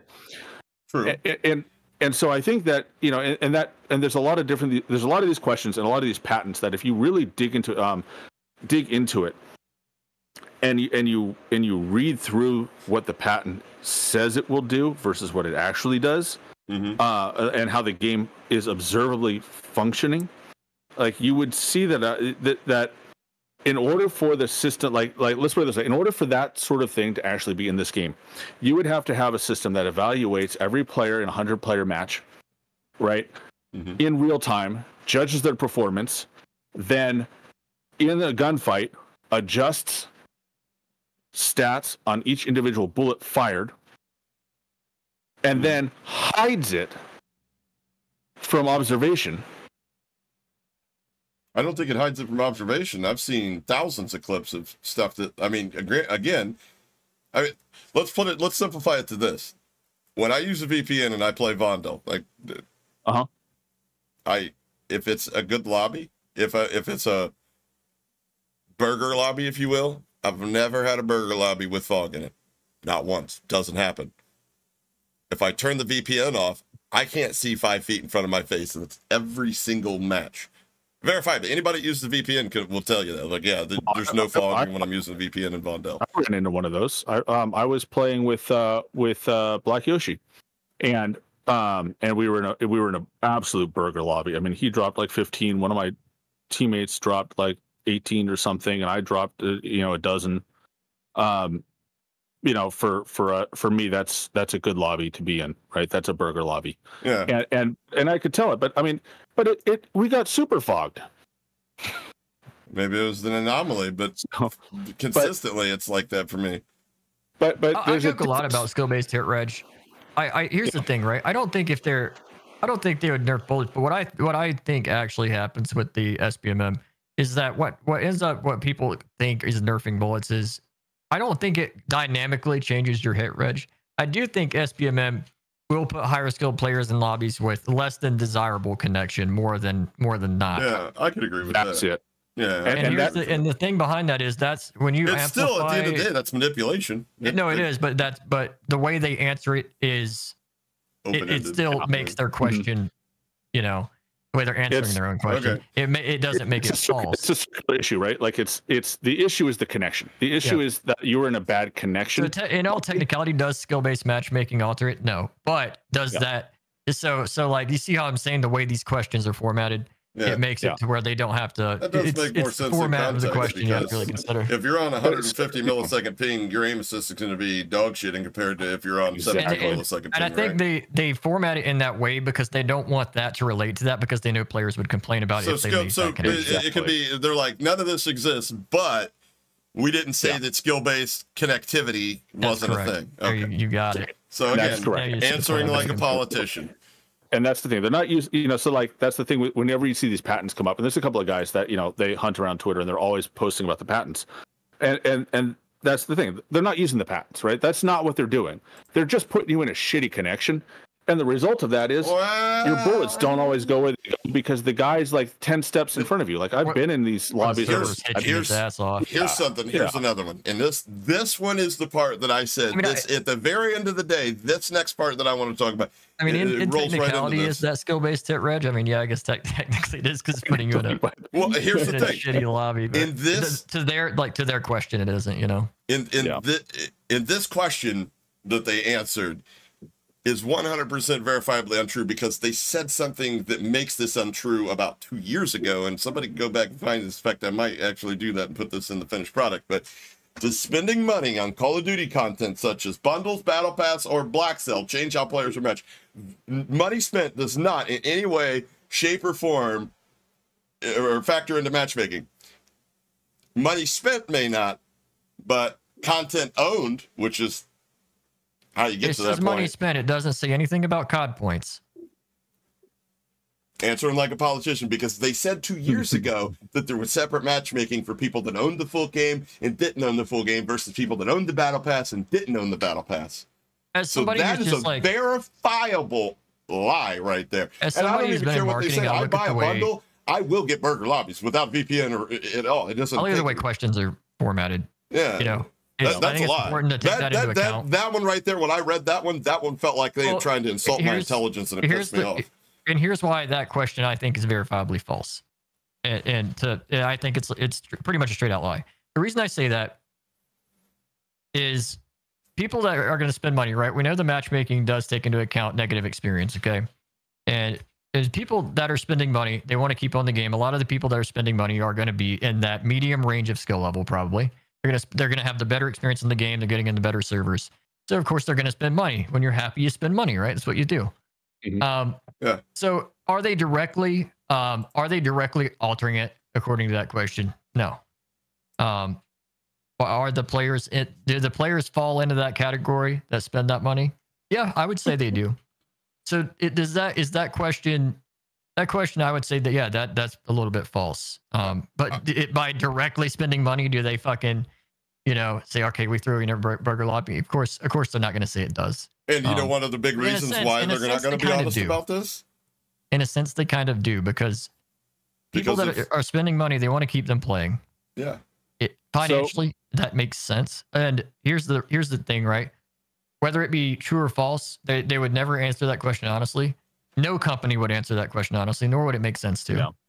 Yeah. You would never get an honest answer from that, because then if people were to say no or yes, if they said yes, then everybody's going to start spending money. Then they open up for lawsuits. That's a very dangerous question for them. And a regulation a la loot boxes. Yeah, Thank you for making that point.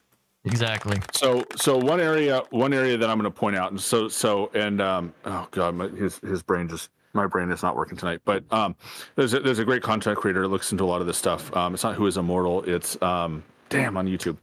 Anyways, I'll remember it in a minute. But he's listening to this as well as another number of other. Yes, exclusive ace. And he's watched this as well, and even though his opinion is, I could see them doing this. He actually had a video out where he talked about this. He put it out yesterday, where his experience aligned with mine in this factor. In that, I have never observed a variance in my lobby based on when I purchase things. And I say that with a high degree of confidence, because when the API was available, one of my favorite things to do was absolutely rip on my buddy, who was slightly less skilled than I am, but a much bigger mouth in game. And I would like to go in afterwards and pull out all the games and highlight how much he sucked and how much better I was. That's right? Hilarious. And to the point that I tracked lobby KDs on a spreadsheet and could identify when he chirped the most and actually underperformed, and just rubbed that in his face. But one of the things that when this topic came out, right, during like mid Caldera, when I actually decided to look at it, and so I went back through all of my data and I said, oh, where did I buy stuff? And I could actually pull out my credit card receipts and I could look and see, here's when I spent money. And I found no correlation whatsoever within here's the thing, more than a few games of when I make a purchase. And so my point is this, right? Like, if they are rewarding you for spending money, there has to be a correlation, an immediate correlation, right? Yeah. Spend money, better lobbies, and it has to be 1-to-1. When you start breaking down the ratio of when you spend money to when you're rewarded for it, then the I spent $50 money and got slammed by a cheater the next game like 4 weeks ago. I swear to God. right? And so if they do consider that in matchmaking, it would have to show up in the data, right? Because it's all like before when the API was up. Said that it was part of the matchmaking process years ago. They said that that there were separate matchmaking algorithms for people that own like the full game versus the. But we don't know what that means, right? Like does that mean that they just group together the people that have bought the game together? It's hard to make it's hard to, so with like what little I feel like with what little they put out, it's so hard to make an assessment of like what's actually happening, because they gave us so little. I mean, we could all in the back of our mind weigh the pros and cons and be like, if I was a betting man, I'd have, and I'm with you on that, like at this point, this is all like theoretical, we don't know, they're not going to be honest. There's so much we don't know. The thing I think that would be interesting to test would be like, here's the thing, right? If I were them, if I were a massive corporation, right, I wouldn't change your lobby KDs. What I would do is pay attention to when you started doing badly and were more likely to quit. So that would be something I would test, because that is retaining a player that spends money would be important. Changing their lobby kitties where they notice would be a red probably flag. Like that. That's probably the heaviest weighted portion of the algorithm. That would be something that would be. It's just like YouTube. The number one thing you could do to a YouTube creator is not hit the dislike button. It's not to leave a negative comment. It's to literally go anywhere but YouTube. That is how the algorithm goes, this sucked so bad they left, or it was so boring they left. Like, the longer I can keep your session going, the more my content looks appealing. The thing is, that what's Call of Duty. Whether they do that or not, I think the key takeaway here is the very little amount of information that we were given. That I think is the key takeaway to all this. It's not really so much the details of it. It's the fact that we were given so little. But they haven't given us information. But I think they have given us the answer to this already of the rate of the relationship between spending money and the enjoyment of the game. And I think a lot of people have it backwards, right? They don't give you an enjoyable game because you spend money. You spend money because you enjoy the game, right? You have games that you enjoy, so you spend money. Yeah, right. And I think that middle player base spending the most money. Right? Yeah, and I think that's their goal with the matchmaking, right? It's not you spent money, therefore you get 5 easy games, right? I mean, honestly, how many top 1% players do you really think don't are spend considered? all that much money. I'll be happy real with you. Let me be honest. Just think about this. Of the top 1% skill within Call of Duty, how many of those people do you think are considered whales? Not many. I don't think any of them. None of them. Yeah, I don't think any of them. If anything, they get it for free. Yeah, exactly. That's free. Yeah. Like if you're up there in the, like you're already getting it for free. Like, and if you're up there, you probably don't have a life. You live in your mom's basement, and you just fucking like game all day. And I would hate to smell your room. And that's the thing, right? They wouldn't have to alter anybody's experience. If the matchmaking is already like kind of appealing to a certain, like the 80% player base. They're already having fun in their matches. They're already spending money. So I mean, technically, because technically it's true, but not in the way that a lot of people probably think. You know. Yeah, but I mean, obviously they're going to answer this. And do you see how they worded it? Call it is money spent does not in any way, shape, or form factor into matchmaking. And but I think that's true, right? Like they're not changing it. They're not changing your matchmaking experience based on you spending money. They're changing your matchmaking experience to make you stick around and play more, right? So, and then the side effect of that they worded it true. The way they worded it's true, but the question was true. And the algorithm's like, okay, let's test sample A with this guy. Questions always answer well, man. That's how they work. And I like testing, and then this shit for years. I test sample A on this player, and sample A returns with a positive result. And I'm like, good. Positive result is you spent money. So, I want to rewind this to when we were talking about Modern Warfare 2 and kind of how the player base worked. And you guys talked about content creators, right? And their enjoyment of Modern Warfare 2. Yeah, I think one of the things, and we talked, and so the conversation was about how the changes that they made to the game, right? And I think the perception among at least the COD Twitter perception is that they changed the game because everyone hated playing the game, and I don't think that's true. I think they didn't sell any bundles in the first couple of months of Modern Warfare 2. And the reason I don't think they sell the bundles is that the content creators, that very small portion of the player base, didn't enjoy playing the game. I don't think they had an incentive to play the game, and they definitely didn't have an incentive to push loadout builds and other and other true. content. That's very true. And I think People that underestimate how big of a difference that makes. They yeah. really do. And so when you advertisement's look at not the free. monthly active users, you look at the players playing the game, there were a lot of them, right? There were a lot of people that were playing the game during the time in which everyone said this game sucks, and the Steam numbers, they said the Steam numbers are bad, right? That chunk of time actually had a very healthy player base. It was a steady player base. It was a very steady player, and frankly, it was did like drop. There was a significant drop, but once it dropped, it stayed steady. Yeah, it stayed very steady. But I think what the problem is the MTX was bad. Well, sure, but everybody suffered through the suck anyways. Yeah, they did. And so I think what happened is they said the content creators aren't happy, so they're not creating the content that sells MTX. Load out videos, showcasing stuff that comes up in the store. They're not playing with new skins, right? They're just dorking around. They're just being miserable. And I think that's the impact that actually incentivized them to make the content creators happy by increasing movement and doing some of these other changes. I think people would have kept playing the game. Like they would have kept playing the game as it had been designed if this MTX had been there. Yeah, it was hurting that quarterly profit report. That's I personally think that they that's overstepped the bounds and overcomplicated things, thinking that was going to be a translatable experience between like the gunsmith and how they set that up. I think they had good intentions with it. I just think they were really bad at executing it. Yeah, they missed. I think they missed. I think they've missed on a lot. Like the loot system. Like there was nothing wrong with Verdansk's loot system. There should be nothing changed. Yeah, I will say that the new loot system. I mean, DMZ be damned. I don't care. You fucking broke it. Okay, excuse me. I like having 15 plates and 7,000 rounds of ammo. So. I mean, that's cool. Not that. Not that. That's cool. I'm talking about how the loot pops. I like being able to carry the extra plates. But here's my gripe with the current loot system, right? It's very buggy. You have guns get stuck under things or in things. Yep. A lot, actually. Yep. And then loot collision with terrain. I mean, you're probably familiar with this term, collision with terrain, where it's getting stuck inside of even flat surfaces where it's falling. So and then not just that, going from loot being in crates and just on the ground, kind of in random buildings where you would expect to find it in a BR, to it being on shelves and things like that, I think was I think that part sucked.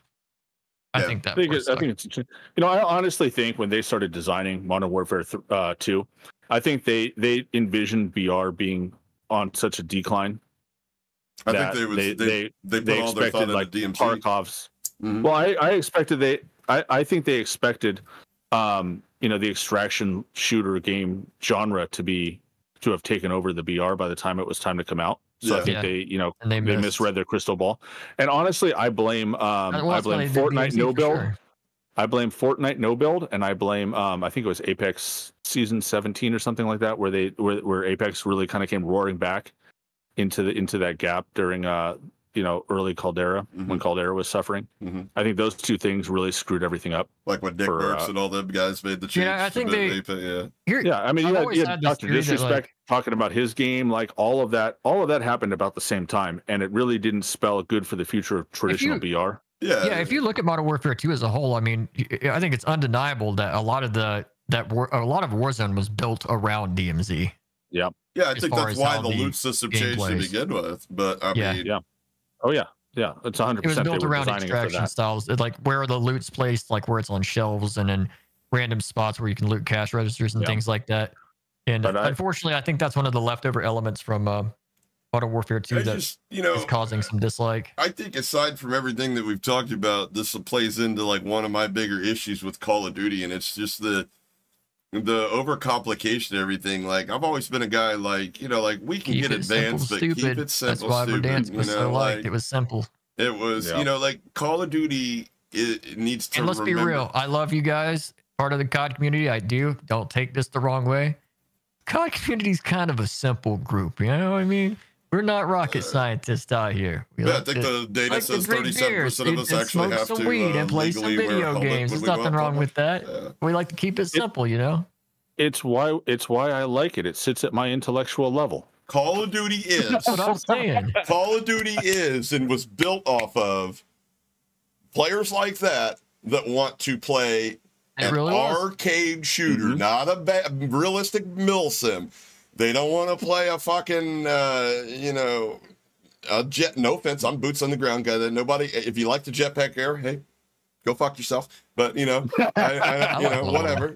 I get it. I get it. Titanfall was about to eat your lunch, and it is what it is. I would have made the same call if I was working in the, in Activision instead of the dev studios myself. It is what it is. Yep.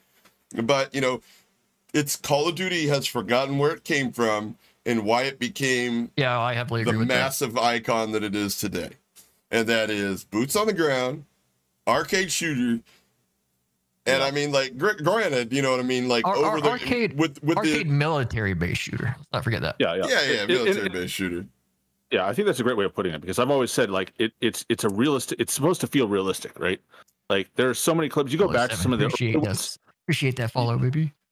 You go back to some of the early games, and like the marketing for it is all about how realistic it looks, how realistic it sounds. And there's like, I remember there was a segment of World War II vets playing like Call of Duty 2 or something and being like, this brings me back to, to the glory days. And I remember being on this beach and all this stuff. And it's like, they crave that realism. So it had the arcade elements to it. Like the gameplay was arcadey. Like it had the realism feel to it that like something like Fortnite, like, it's a cartoon, right? It's a cartoon for kids. That's how I view the game. It's when I sit down and watch Bluey with my kid, right? It's like, all right, whatever. It's like, it's funny. It doesn't mean anything to me. It's not, I don't, it's not something that I would choose to spend my time in. And I think that's where Call of Duty has always been its strongest, of when they marry that realistic look, feel, and sound with that fun arcade feel. And I think they've been struggling. They've been having a hard time. It's because they keep trying to reinvent the wheel instead of building and expounding upon things that the community responds to positively. And I think that brings us back to what we were talking about earlier before we started the podcast. I think it's too many cooks in the kitchen, honestly. I don't know if it's that. It's just, I think a lot of you got to think, COD's been around for a long time now. I'd bet the devs that made the COD that like all of us here know and love, right? A lot of those, they probably don't even work there anymore. Honestly, none of them work there anymore. Yeah, I bet some of them have even probably fully retired. Think about that. Probably like 20 years fully retired. And you have to also keep in mind that COD has gone from being one of Activision's product, right? Yeah. To their only product. Like, what else has Activision shipped in the last 4 years?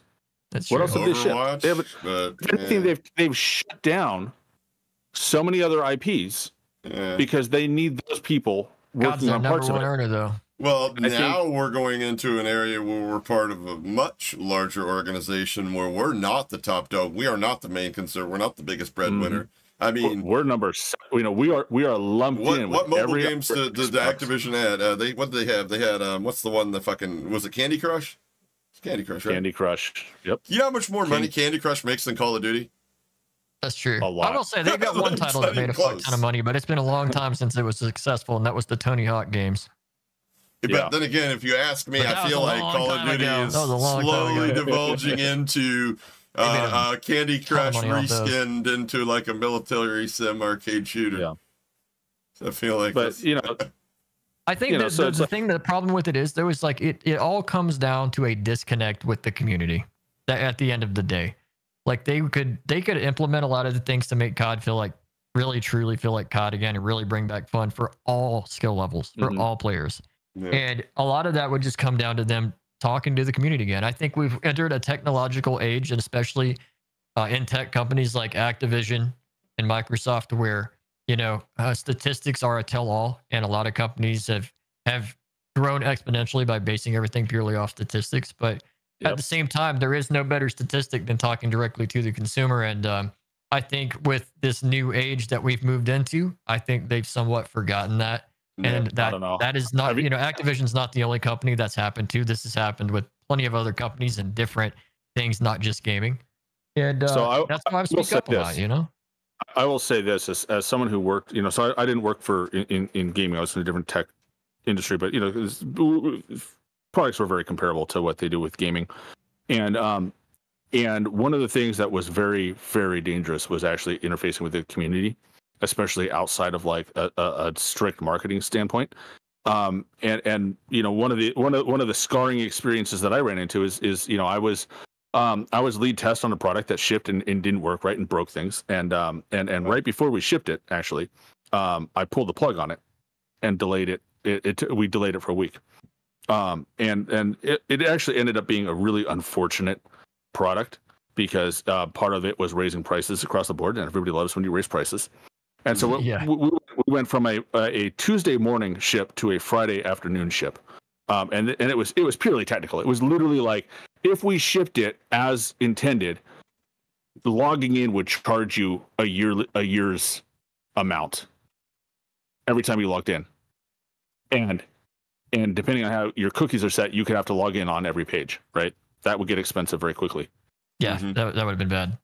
So to me, that seems like a good reason not to ship the product, right? Yeah, that's reasonable. Yeah.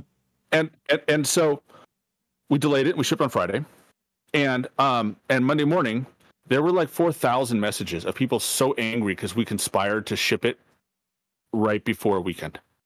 And in my infinite wisdom, I ventured into a forum and I said, hey, I'm sorry. I'm the guy that actually pulled the plug on it on Tuesday, because we said we delayed it from Tuesday. And so, I didn't share anything new.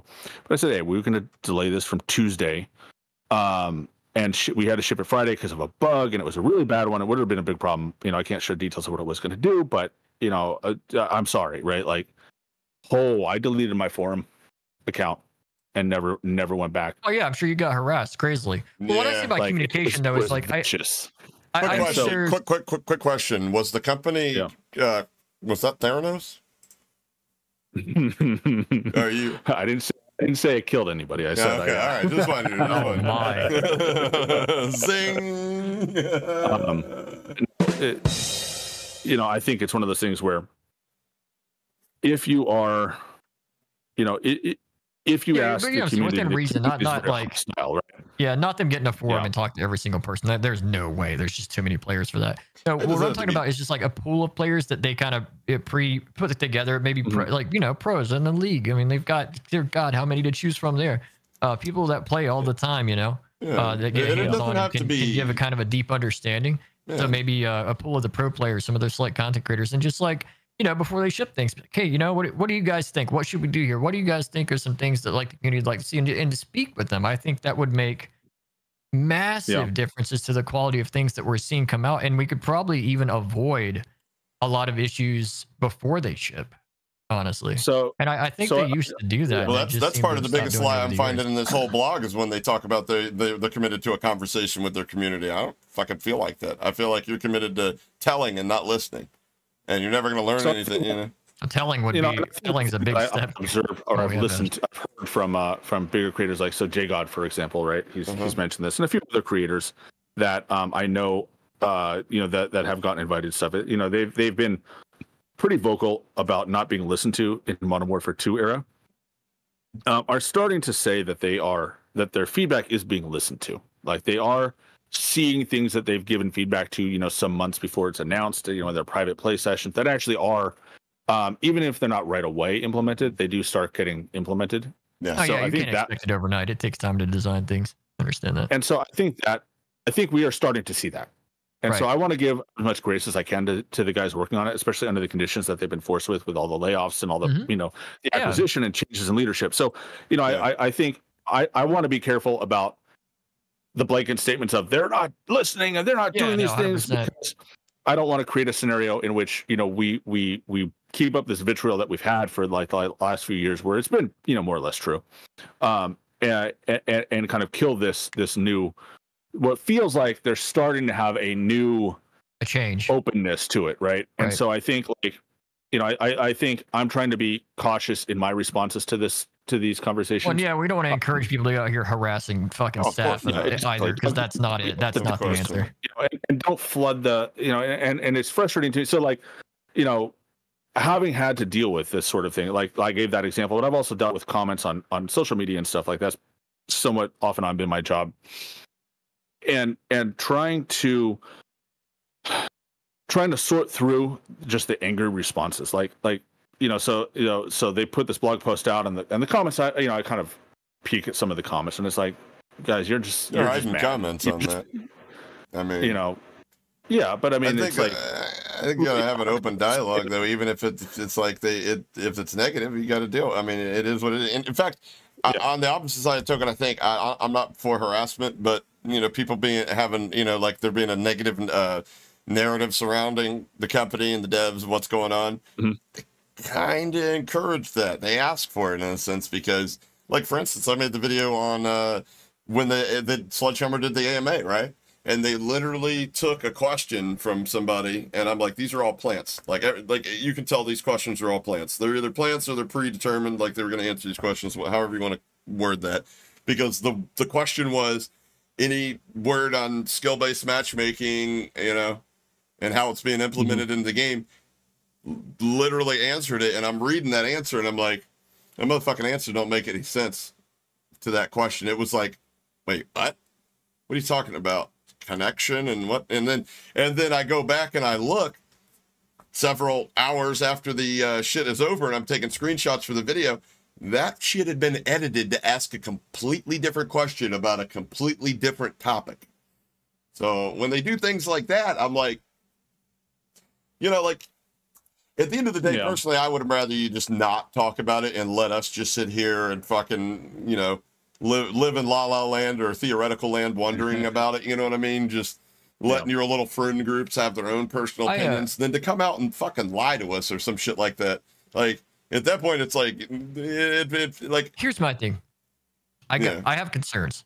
So, with what they put out, right? It does feel like it's at least a step. I'm not going to sit here and say it's a step in the right direction because we don't know that yet because what they gave us is pretty generic. But it is a step no less. And my concern is just like we've gone from a pattern of, I mean, let's be real, for the last 3 years it hasn't been great. And like me personally, I'm going to be keeping a lot of pressure on them until I truly see like some massive changes happening. Just because like I worry if I lay off pressure, right? Because I mean, as a lot of I've been putting a lot of pressure on them recently, and it's been good. I'm not doing it in a too toxic of a way. I just want to put pressure on so that we actually get somewhere here. No, toxicity is just going to beget toxicity, and we're not going to get any truthful answers. Of course, And I don't want to see. And there's a big difference between the way that you've been approaching it, which is like, hey, Call of Duty, are you going to bring this up? Are you going to talk about this? Where's this coming? Where's this coming? I think that is the kind of pressure that is good. I think where it's like, I think, and I don't want to rip on Hapa on this one, but I talk a lot of shit. I think it's like, you're lying to us. And it's like, well, what do you want, what do you want them to say, right? They said they're going to tell us later, more detailed, right? And it's like, if you tell them to their face, like, well, you told me this stuff and you're lying, right? Like that doesn't incentivize them to like delve into it more, because if that's the response, which where I was like, if I'd rather them not have put this post out with verifiable and truths in there, because what that does for me is it calls into question everything else they've said in here. Now I'm sitting here wondering, like, is this true? What about this? And see, my concern is like if I let off pressure, it's just like say that here's the thing, right? Say they're on a good path and they really are truly, if there really is truly change happening, and this really was a step of many that where things are going to get better. That's fantastic, right? And then I let off and everything's good, solid, right? But say I let off pressure, like off the studio, and then what incentive do they have to continue? The only you're right. The only reason this vlog came out was because the vocal majority finally got to him. Well, it didn't really get to them. It got to everybody else. Yeah, I would say it played a part. I definitely say it played a part. A lot of people were speaking up. Again, if I'm a betting man, the line on their bottom line, that chart that they're all following, right before they posted this, it was on somewhat of a downward trajectory, and they were like, let's drop this now. Boom. It's going back up. Look at that. It's so easy. Yeah, and I want to, and that's the thing, too. I want to encourage everybody, like, if you're, definitely speak up. Like, it's 100% a good thing to speak up. Just be reasonable. Don't be super toxic. Don't be rude. Don't be harassing. Don't be harassing devs personally, because at the end of the day, these devs that work there, all right, they at the end of the day, they do what they're told to do. They have a boss they have to listen to. That boss has a boss they have to listen to. When it comes to holding a company accountable for anything, you have to hold the entire company accountable, not one singular person, not the devs that work there. We can't be that. They're people at the end of the day, just like everybody here. At the end of the day, the only person you can hold responsible is the person that signs the checks. Yeah, and whoever that may be. It's the company as a whole we have to hold accountable here. Currently, he's on a private jet on his way to an undisclosed location. Possibly an island. Possibly an island of some sort. Yeah, with a big-ass bag of money. And eventually, and here's the thing, I don't want to be toxic towards them forever. It's not the goal. I don't want to be this guy towards them forever. Eventually, I'd like to interact very closely with the community manager and organize things like Trello boards, so I can talk to the community and be like, hey, guys, Yeah. what is the most broken thing in the game right now? What is the bug that's annoying you the most? All right, let's all get it on board. Let's get it fixed. Things like that. That's the what I would like to work towards, right? But we're not. We're a long ways off right now. We're not. Sure. We're not there right now. We have a long ways to go before we get to that. I think it's very fair and very good to keep that kind of pressure of like, all right, you gave us the high level, you gave us the basics, right? So, but you promised us more. So where's the more? Like, when can we expect it? How long do we have to wait? And what are we going to get with it? And like, and set expectations. That's the thing. And let's be real. The real questions that people want answered, they weren't answered. You know. Yeah, I mean, there were some things that were good to know, and some things to have them actually put down on paper. Where now, you know, and look, and here's to you, Hapa. Here's the thing, right? Like, if we can ever get to the API, and going back to the question of like, you know, make that public again. Absolutely, but you know, hey, if we could ever massage the data, if we get it back, and say, look, I made a purchase, and I have, you know, and after 2 games, I get 3 good games, and that's a pattern that's consistent. That implies that something's not right. Like, if we can create that kind of dialogue, I think that's terrific, and that would be a step of criticism. But I think to take what they've given us and try and say that they're lying to us, I don't think they are lying to us. I think they are telling us, you know, I think they are answering very specific questions, and they are doing so very specifically, which, you know what, as a corporation, that is what you have to expect. I totally understand it. I understand the motivations behind why everything's done with this company and why every decision is made the way it is. At the end of the day, and I say this a lot, the people that make Call of Duty aren't really, at the end of the day, beholden to I don't know if we can call it lying, but we can definitely call it a bunch of bull. It's literally, but they're beholden to the shareholders at the end of the day. You know what I mean? That's at the end of the day, that is the person that matters. Uno momento, right there. I guess it was corporate jargon to kind of try to. It was an attempt to calm people down. That was So let's call them on the things that they've promised us. They've promised us Call of Duty Warzone matchmaking. So another one of these, maybe giving some different aspects. They look at Call of Duty matchmaking. I want that. And I want this white paper. I want to know as much as they're willing to tell me about how they calculate ping, what they look for with ping, what else do they call for, and group matchmaking. Yeah, and I want to know about group matchmaking. And I think putting pressure on them to answer those things and explore those topics. Because let's be real, most people are playing with a group of friends. Most people are playing solos. I think group matchmaking is the most important matchmaking to be looking at. And I think, you know, and I want to know, and you know what? I would be okay if they said, hey, group matchmaking is kind of a mess and we don't know how to fix it. Like, I would take that answer. Yeah, that'd be nice to hear that. All right, I can understand that. And that means that, you know, I have to sit there and think about how I could make it better with my group. Right. And like, you know, based on everything else you've told me, like, what can we do as a group to make things better? I think that is a better scenario than not talking about it. And I think that's where the pressure should be, right? Like harping on some of these other things, like the is spending money doing this. And I think the problem is that conversation like loses the main point, right? The main point is we want a better experience for everyone. So like, all right, so yeah, what they said is technically correct, but also at the same time, you know, the matchmaking does make them more money because you do buy bundles, and that, you know, keeps you playing as long as you're happy with the matchmaking. Like that kind of that bigger argument, I think is irrelevant at the end of the day. Yeah. Spending money does not guarantee you a good lobby after you spend the money. Fine, move on. How do I get a better lobby with my group of friends? That's what I want. That's what I want to know. At the end of the day, that's what matters. And let me ask you this: if they came out and said, yes, it absolutely does, the more money you spend indirectly, but you know, contributes to the, you know, the skill level or the enjoyment level, whatever, you know, whatever. Every single lobby would have been a duck skin if that was the case. Holy shit. But do you think everybody would have got the duck skin, bro? What results or what do you foresee happening if that was their answer? How do you think that would play out? Their quarterly earnings report would have been phenomenal. But I mean, as far as the whole player environment, do you think that would absolutely destroy? Like, that would cause a lot of people to quit the game? A lot of people would quit for sure.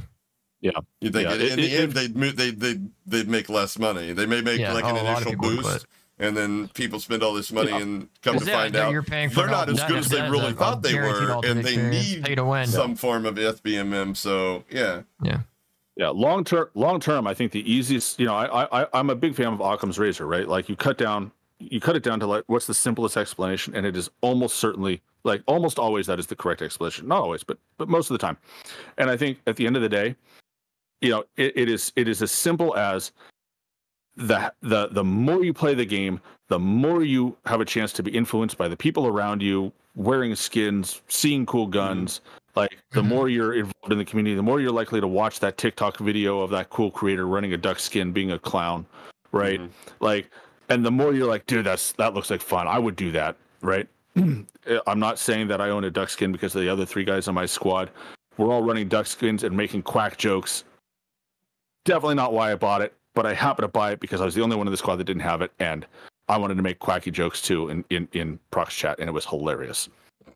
Not saying that that's true or not, but it's allegedly could have But happened. that's you're having fun though, and it like at the end of the day, like for a lot of us, the game's not as fun as it used to be, and we're just trying to find a way back. I do have a theory of why maybe they haven't tuned that the multi, well, at least the group matchmaking yet. And part of me wonders if the reason they are afraid to mess with group matchmaking right now currently is the cheater problem. And because if casuals were to see cheaters all the time, let's be real, a sweaty player, they're going to keep playing because they play anyway. They deal with it all the time.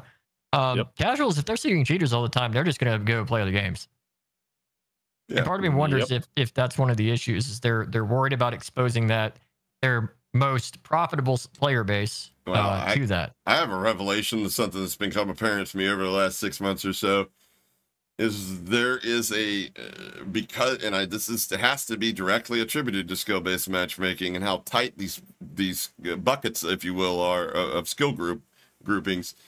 There are a lot of people that think that a lot of really high skilled players that aren't cheating are in fact cheating because they can't mentally bridge that skill gap. Like there's no way they're not exposed to those players anymore. Exactly. Let's take a Call of Shame fan that plays the game combined overall 3 hours a week, right? Well, what they don't realize is that some of these guys spend 3 hours a day warming up for a fucking 10-hour session. You know, like this is your like. I was calling me out. You're fucking but you know, like granted, the more you do anything in life, the better you're going to get at it. You know what I'm saying? The easier it's going to come, you know, like it's second nature. Like they watch some of these guys, like, you know, like, and I like to use Z Schmidt as an example that solo quads. Well, you're not taking into advantage that he's getting slightly easier lobbies because he's got squad fill off. And the dude will be having conversations with chat, like in-depth intellectual conversations, current topic conversation, whatever, and he's fucking dropping 35s and 40s and shit like that. You know what I mean? And I'm like, this man plays 14 hours a day. Like, yeah, he could do it in his sleep. Yep. Like, and you know, here's the thing, like it's a combination of a lot of cheats are tailored to look like good players. Yeah. Right. So visually, you know, I don't believe that you can generally, from like a clip, visually tell a cheater from a not cheater. Like, well, depends. I've seen clips that I'm like, yeah, okay, that's if they're not a complete bot, right? Which most cheaters are complete bots, so they're idiots, and and so there's a mismatch between. I think like maybe like we're talking complete bots. We're talking without cheats under a 1 KD. I think we're right around 70%, but I do think about 30% is You know, here's the thing: a hacker that's using walls that actually knows what they're doing, that's actually a decent player, you're never gonna know.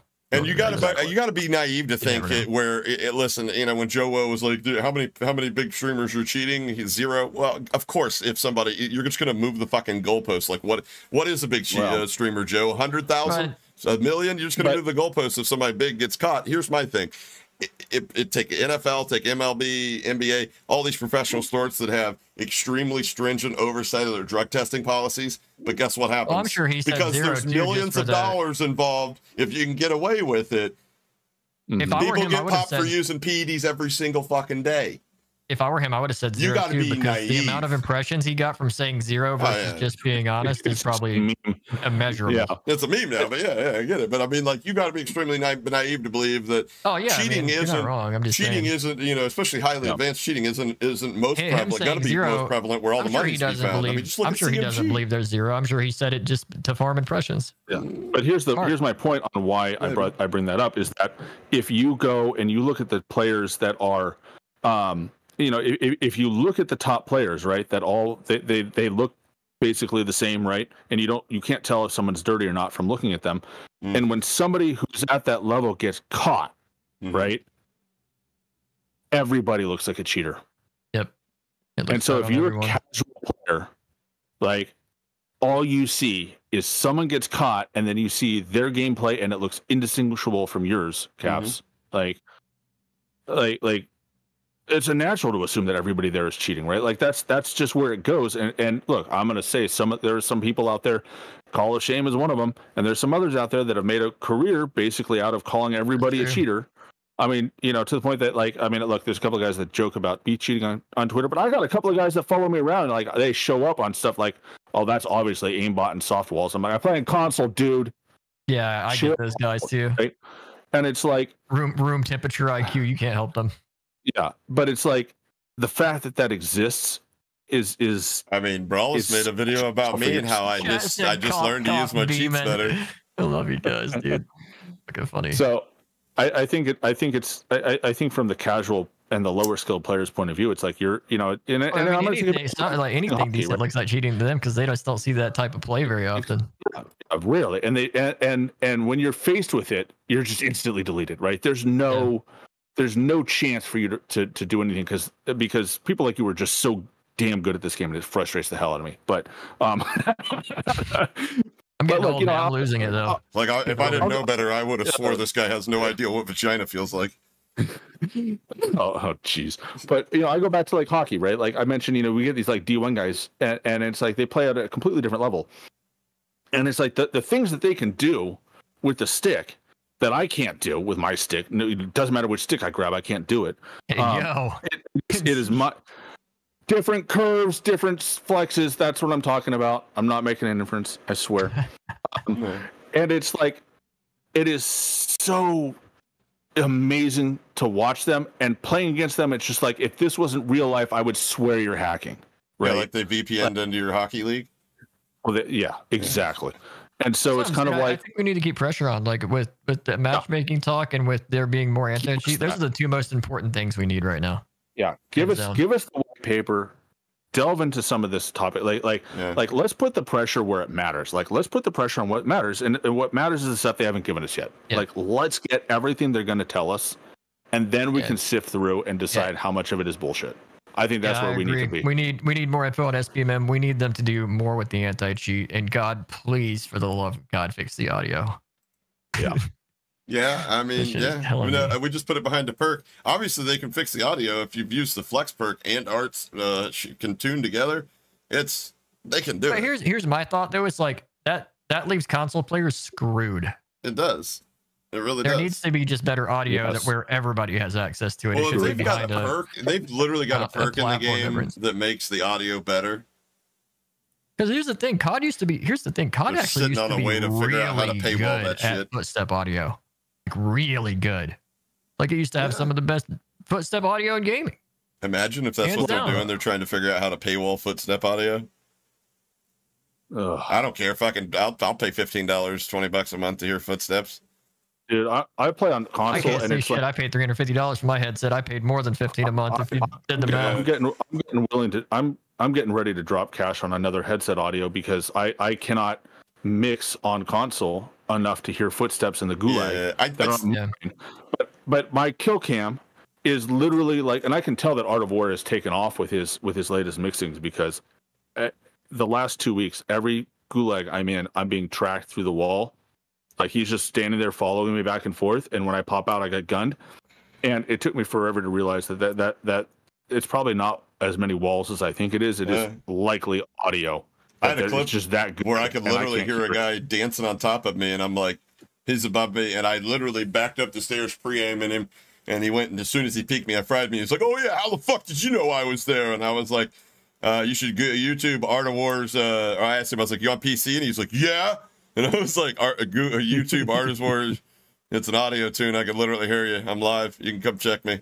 I hear the footsteps. You sound like an elephant. He's like, oh, really? And I'm like, yeah, man. I've tried it. And then like 30 seconds later, altering it, but it's good. Killed him again, and he was like, he was talking about it. I was like, but it's one of those things, though. Like, it should be good enough to where, like, you don't need that. It should, because way, it's just such an unfair advantage to console players. They should be able to hear the same things we do.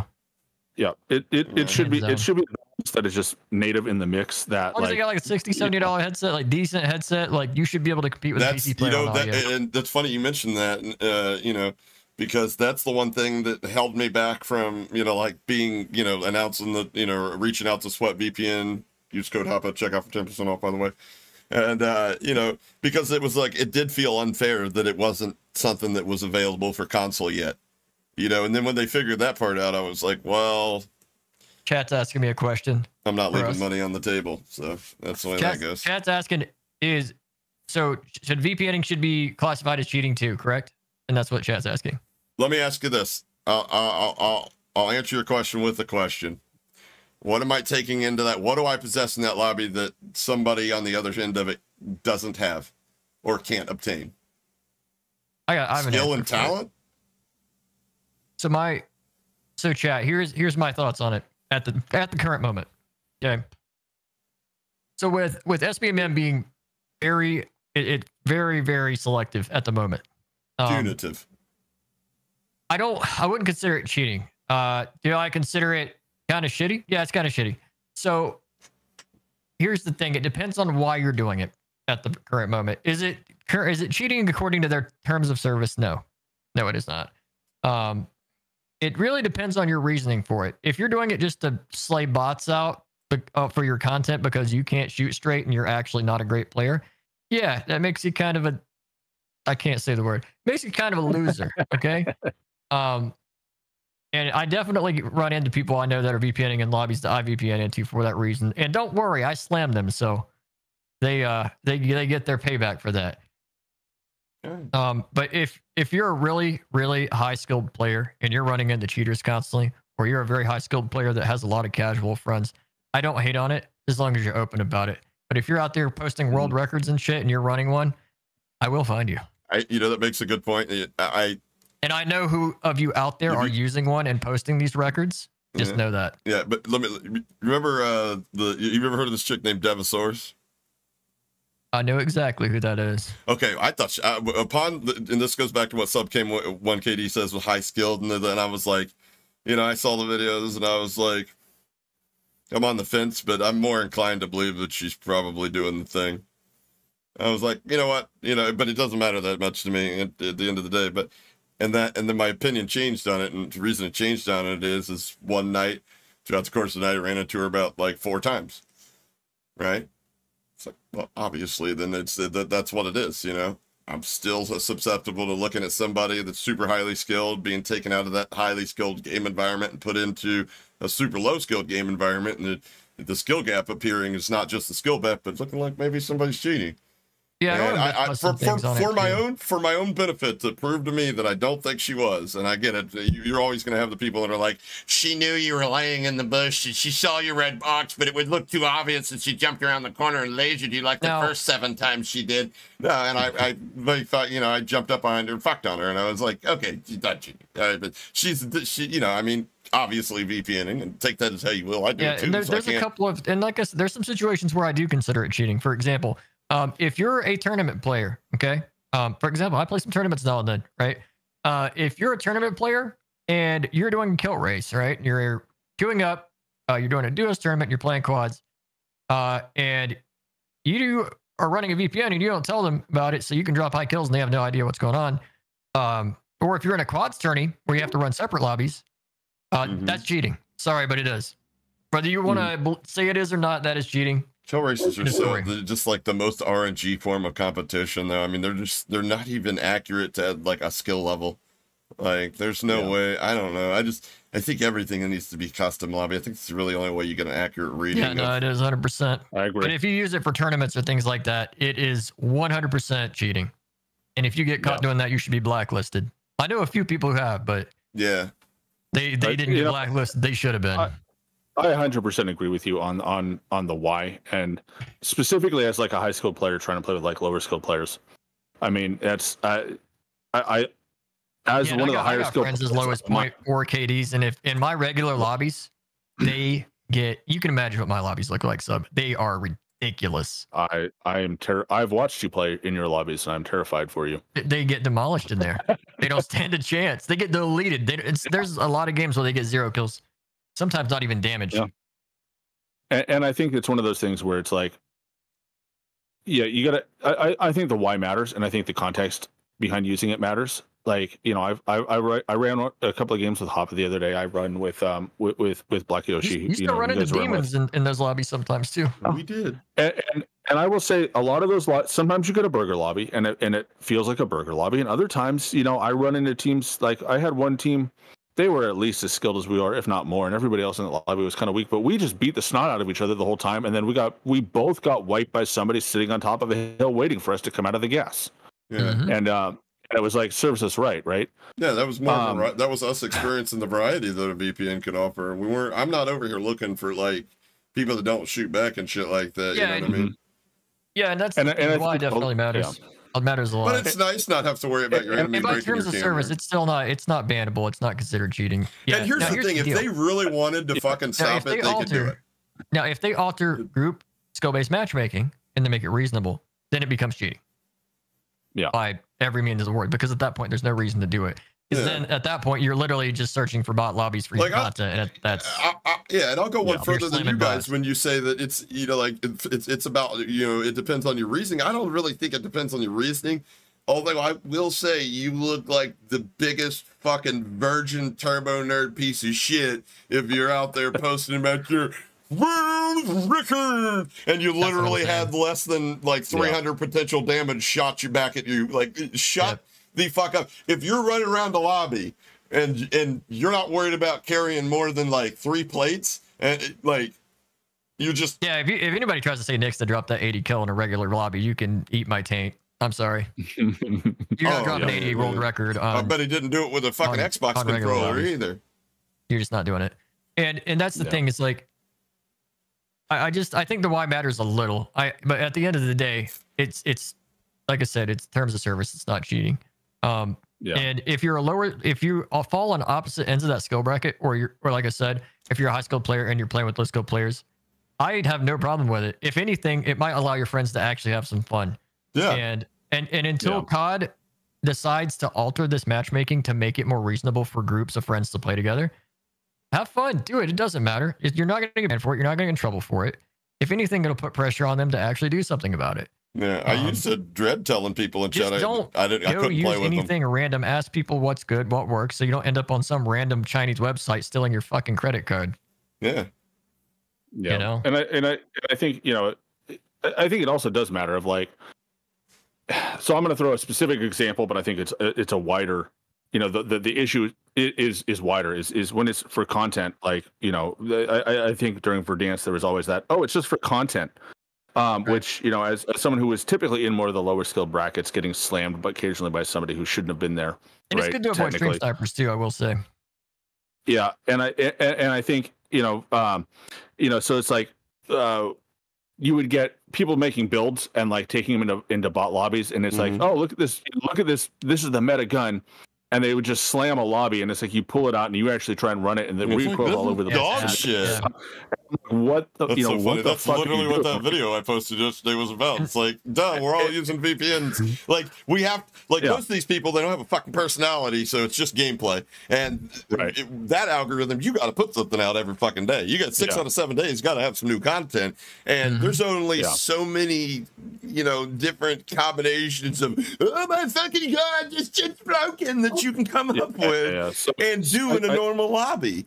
I can take a little Peter Puffer into my lobbies, you know, if I got the right combination, and drop a 20 and be like, oh, secret meta, guys.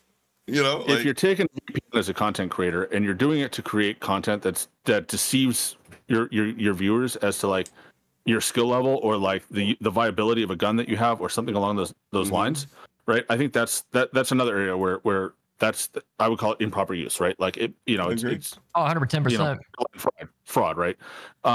But you know, if you're a content creator who's like, look, I'm playing with, you know, people out of the community, and you know, half of them aren't very good, or I've got friends that aren't very good, and we're just playing recreationally for fun. Like, I think that changes the conversation, and especially if you're open about when it's being used. And I think, and you know, so a content creator that I've got a pretty good connection with, Expel. He's been open about it.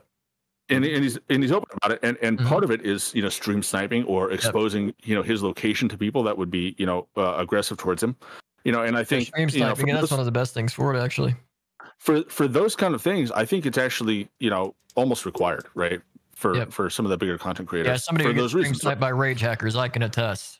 And I think it's important to be open about it. Like if you're clear about, hey, this is what I'm doing, this is why I'm doing it, and the results will vary. Pay attention and see what happens. I think that creates a very viable use case and a very viable scenario. Somebody to stop no matter if watching matchmaking you, gets something else fixed, will I too think eventually. there's going to be some content creators, lose especially anything. large creators, that are going to have to run it just to keep from getting stream sniped regardless. And then there's the other side of the token, the younger viewer, right? and again, there's every day there's more and more of them being created. The TikTok brains, they can't. Well, they're not going to ban it also because of people that live in regions where they're going to have to VPN to a different region just to get connection. Like, yeah, but I'm talking specifically the high kill. People use VPNs for high kill content constantly. Bang, bang, bang. Oh. You have the TikTok brain, and people that won't watch somebody like Iron, which I fell in love with Iron in the beginning of Verdansk, where they would play like high ground and strategical. You see my tweet? I was very open about it. I dropped 31. I was like, yeah, see, this is how good VPNs work. Yes. Like, yeah, it works. But I mean, like, the TikTok brain's not going to like that content. TikTok brain wants, the YY macro special. And if they're not cheating, they're doing it in a VPN lobby, because you try that fucking fancy shit in one of my lobbies or Caps lobbies. Oh, you try to bring my camera like that, I'm literally just going to track you through the air and fry you. You're done. I had a guy try that on me before yesterday. Hopped out on Vondel, dude. And I looked at him like he was an idiot and just sat him down. It was so funny.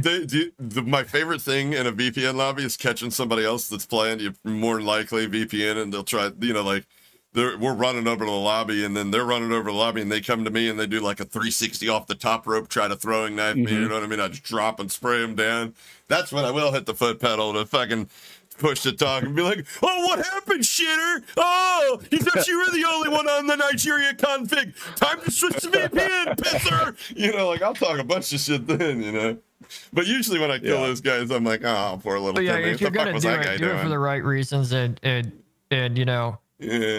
it's one of those things. Be responsible, man. It's like driving a fucking sports car. Don't be an idiot. Anybody squatting with their girlfriend get a pass? I can't agree with that, Riley. But I'll tell you why. Because then you got guys like Caps, who will turn Nurse Ratchet into a literal 3KD player, and then that's kind of unfair. I turned Sen into a 3KD player. Yeah. So again, when I met Sen was a 0.72. Sen is now a 3.1 or something. But when it comes to for right now, I think it's a viable option. I do. But it doesn't mean you should just not say anything. If that's working for you, that's great. It works for me and my friends that are casuals, because I have a lot of casual friends. Even though I'm a sweaty player, I have a lot of casual friends. But it doesn't take away from the problem that we shouldn't have to do this to be able to play with our casual friends. And it's important that if you guys do take that route, that's fine. Be open about it, but at the same time, still be vocal, still be talking to CODs, still be tweeting at them and asking them, hey, look, this is still a problem. We want to talk about it. This kind of needs to change, especially for groups of friends. And that's the thing. Problems remain problems unless we talk about them. So the conversation has to keep going about it. Absolutely. Yeah. And I mean, no matter what you decide, whether you decide to play regular, and be a mindless just know if you're a 1KD player and you get a VPN lobby, it's not going to do you no good. Yeah, probably not. But anyways, the most important thing out of everything, whether you decide to tell everybody you're using a VPN, be a turbo nerd like Nixta and drop 81 kills and pretend like you're something special, or you just you're a content creator, but you just want the advantages of not having to play, 4 stacks of yourself when you're trying to chill with your buddies or viewers. Yep. The only thing you just got to remember, guys, is, no matter what your choice is, got to make sure you use code HAPA at checkout. This guy. To get 10% off. That's the most important part of the entire the thing. It's 10% off. Yep. I mean, I don't know about you guys. Have you seen the price of bacon? Tell me you can't save a couple bucks these days. This economy, you better be using code HAPA.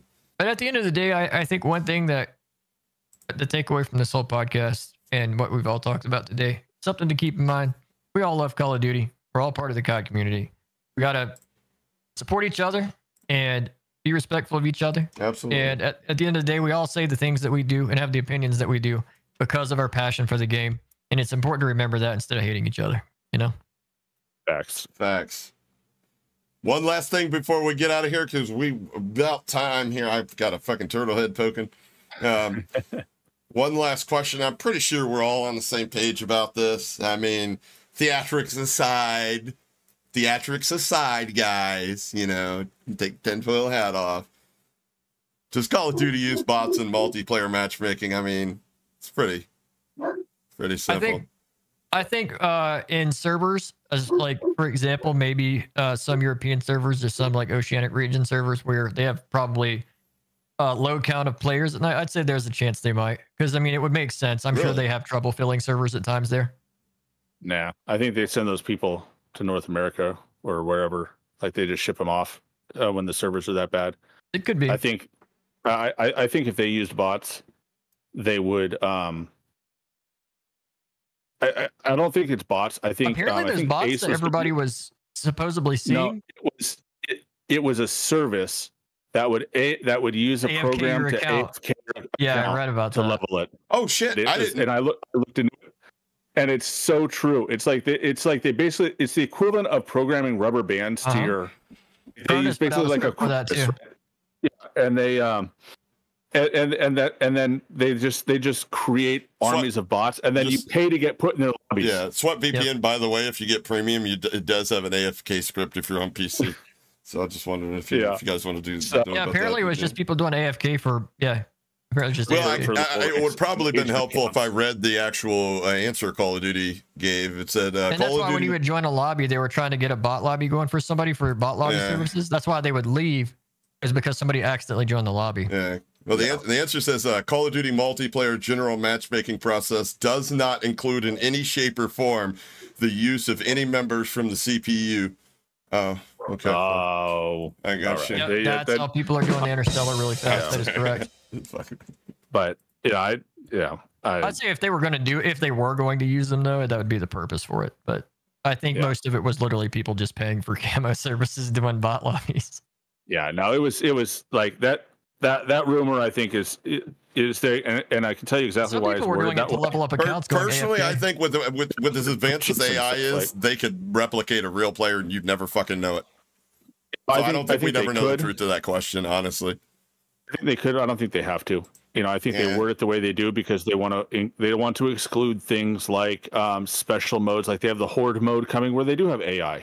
Like they are putting AI in multiplayer matches, but they're in deliberate modes, right? Like invasion and some of these other things. So I think if you queue into a 6v6, everybody's alive. There's a human being that has created an account, whether that's played by robot controller, third party robot controller hands or not, I don't know. Mm-hmm. Like that's a different conversation.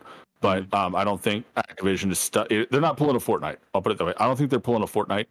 And I think the evidence that the evidence for bots is actually just AFK farming. And I don't even think they have that technological advantage. I don't think they have the ability to do that yet anyway, because they can't even get the fucking sights right on the LMGs.